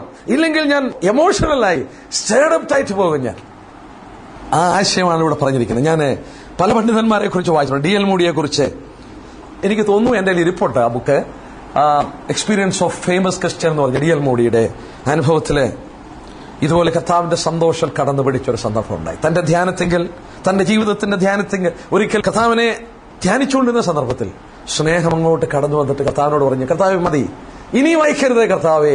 എനിക്ക് ആ ഒഴുക്ക് നിർത്തുവാനായിട്ട് ആവശ്യപ്പെട്ടു. വഹിക്കാൻ കഴിയുന്നില്ല. നമ്മൾക്ക് ഉയരാം, ഉന്നതമായ നിലവാരത്തിലേക്ക് ഉയരാം, ആ ദൈവത്തിന്റെ സ്നേഹത്തിന്റെ മാധുര്യം ഊറ്റിക്കുടിക്കാം. പക്ഷെ കർത്താവ് നമ്മളെ താങ്ങിയാലേ ഒക്കുള്ളൂ. കർത്താവ് താങ്ങാതെ അത് അനുഭവിപ്പാൻ കഴിയില്ല. നാരങ്ങ തന്നെ തണുപ്പിപ്പി വലിയ ആശയമാണ്. മാതള നാരങ്ങയുടെ ചാറ് കുടിച്ചിട്ടുണ്ടോ? മാതള നാരങ്ങ നമ്മുടെ ശരീരത്തെ വളരെ തണുപ്പിക്കുന്ന. എനിക്ക് ഓർമ്മയുണ്ട്, ഞാൻ മസ്കറ്റിലായിരുന്നപ്പോൾ അവിടെ ഒരുപാട് കിട്ടും. ഈ ഇറാനിൽ നിന്നൊക്കെ വരുന്ന വലിയ മാതള നാരങ്ങ, നല്ല ചുമന്ന. നമ്മുടെ കൃഷ്ണൻകുട്ടി സോറൻ അന്ന് പ്രസംഗിക്കാൻ വന്ന സമയമാണ്. പുള്ളിക്ക് ഒരു ചെറിയ കോൾഡ് ഉണ്ടായിരുന്നു. അന്ന് വീട്ടിൽ വെച്ച് ഒരു ഗ്ലാസ് നല്ല പ്യുവർ ഈ മാതള നാരങ്ങയുടെ ജ്യൂസ് പുള്ളി കുടിക്കാൻ കൊടുത്തു. പുള്ളിയുടെ കോൾഡൊക്കെ ഞാൻ കൂടിപ്പോയി. കാരണം ശരീരം തണുപ്പിച്ച് കളഞ്ഞത്. ഈ വാക്യം പുള്ളി തന്നെ പറഞ്ഞു, നാരങ്ങ ഒന്ന് തണുപ്പിക്കാന്ന് പറഞ്ഞാൽ അത് ആശ്ചര്യമായിട്ടുള്ളൊരു കാര്യമാണ്. തണുപ്പിക്കുന്നത് ഇവിടെ നമ്മൾ ശ്രദ്ധിച്ചു നോക്കിയാൽ മുന്തിരിയടയും നാരങ്ങയും, നാരങ്ങയെക്കുറിച്ച് മാതളനാരത്തെക്കുറിച്ചൊക്കെ നമ്മൾ വരുന്നുണ്ട്. മാതള നാരകം അത് പൊട്ടിച്ചു കഴിഞ്ഞാൽ അത് നിറച്ചല്ലിയിരിക്കുക, ഫുൾനെസ് ഓഫ് ലൈഫ്, സമർത്ഥമായ ജീവനെ അത് കാണിക്കുന്നത്. നാരകം എപ്പോഴും മാതള നാരങ്ങ കർത്താവിന്റെ ജീവന്റെ സമൃദ്ധി. ഇടം കൈയിൽ അവളെ കിടത്തി വലം കൈ കൊണ്ട് അവളെ ആശ്ലേഷിക്കുകയാണ്. നമ്മളത് വായിക്കുന്നുണ്ട്. ഇടം കൈ എന്റെ തലയും കീഴിരിക്കട്ടെ, വലം കൈ കൊണ്ട് എന്നെ ആശ്ലേഷിക്കട്ടെ. ആ ആണിപ്പഴുതുള്ള കരത്തിൽ അവളെ കിടത്തി, ആണിപ്പഴുതുള്ള കരങ്ങൾ കൊണ്ട് അവളെ പിടിച്ചിട്ട് അവളെ ആ പ്രിയൻ ശക്തിപ്പെടുത്തുകയാണ് ആ സ്നേഹം അനുഭവിക്കാൻ. കർത്താവിനോടുള്ള സ്നേഹത്തിന്റെ ഒരു ചെറിയ അളവൊക്കെ നമ്മളിപ്പോഴും അനുഭവിച്ചിട്ടുള്ളൂ. നമ്മൾ ഉയർന്നിട്ടൊന്നുമില്ല. നമ്മൾ ആ സ്നേഹത്തിന് വേണ്ടി കൊതിക്കുക, ആഗ്രഹിക്കുക. നമ്മൾ 1-ാം അധ്യായത്തിൽ ചിന്തിച്ച പോലെ അവന്റെ അധരത്തിന്റെ ചുമ്മനം എനിക്ക് വേണം, എനിക്കെന്റെ കർത്താവിനെ സ്നേഹിക്കണം. ലോകത്തിൽ ആരും എന്തും ചെയ്തോട്ടെ, നമുക്ക് പ്രശ്നമല്ല. ലോകം എങ്ങനെയും പോട്ടെ. എനിക്കിന്ന് ഓർമ്മയുണ്ട്, ഞാനൊരു ചെറുപ്പക്കാരനായി 22 വയസ്സായപ്പോൾ രക്ഷിക്കപ്പെടുന്നത്, നല്ല പ്രായം. എന്റെ ഒരു പ്രശ്നം എന്റെ കൂട്ടുകാരായിരുന്നു. പക്ഷെ അന്ന് ഞാനൊരു തീരുമാനമെടുത്തു. കർത്താവിനോട് പറഞ്ഞ വാക്ക് എനിക്കിന്ന് ഓർമ്മയുണ്ട്. ഞാനത് ഫുൾഫിൽ ചെയ്തെന്ന് ഞാൻ പറയുന്നില്ല, എനിക്കറിഞ്ഞൂടാ. കർത്താവിനെ സ്നേഹിക്കാനെന്ന് തുടങ്ങി. അന്ന് പരിജ്ഞാനമൊന്നും ഇല്ലെങ്കിലും പറഞ്ഞു, കർത്താവിനോട് പറഞ്ഞു, കർത്താവേ നോഹ നിന്ന പോലെ ലോകം മുഴുവൻ തെറ്റിപ്പോയാലും ഞാൻ നിന്റെ സന്നിധി നിന്നോളാമെന്ന് കർത്താവിനോട് പ്രാർത്ഥിച്ചു. ഞാൻ തെറ്റിപ്പോയിട്ടുണ്ട്. പക്ഷെ എന്തുകൊണ്ട് ഞാൻ ചിലപ്പോൾ ഓർക്കും, എന്തിനാ അങ്ങനെയൊക്കെ പ്രാർത്ഥിച്ചെന്ന് എനിക്കറിയത്തില്ല. Will take A decision. നമ്മുടെ കർത്താവിനെ സ്നേഹിക്കുക. അവൻ നമ്മളെ എത്രയോ സ്നേഹിക്കുന്നു.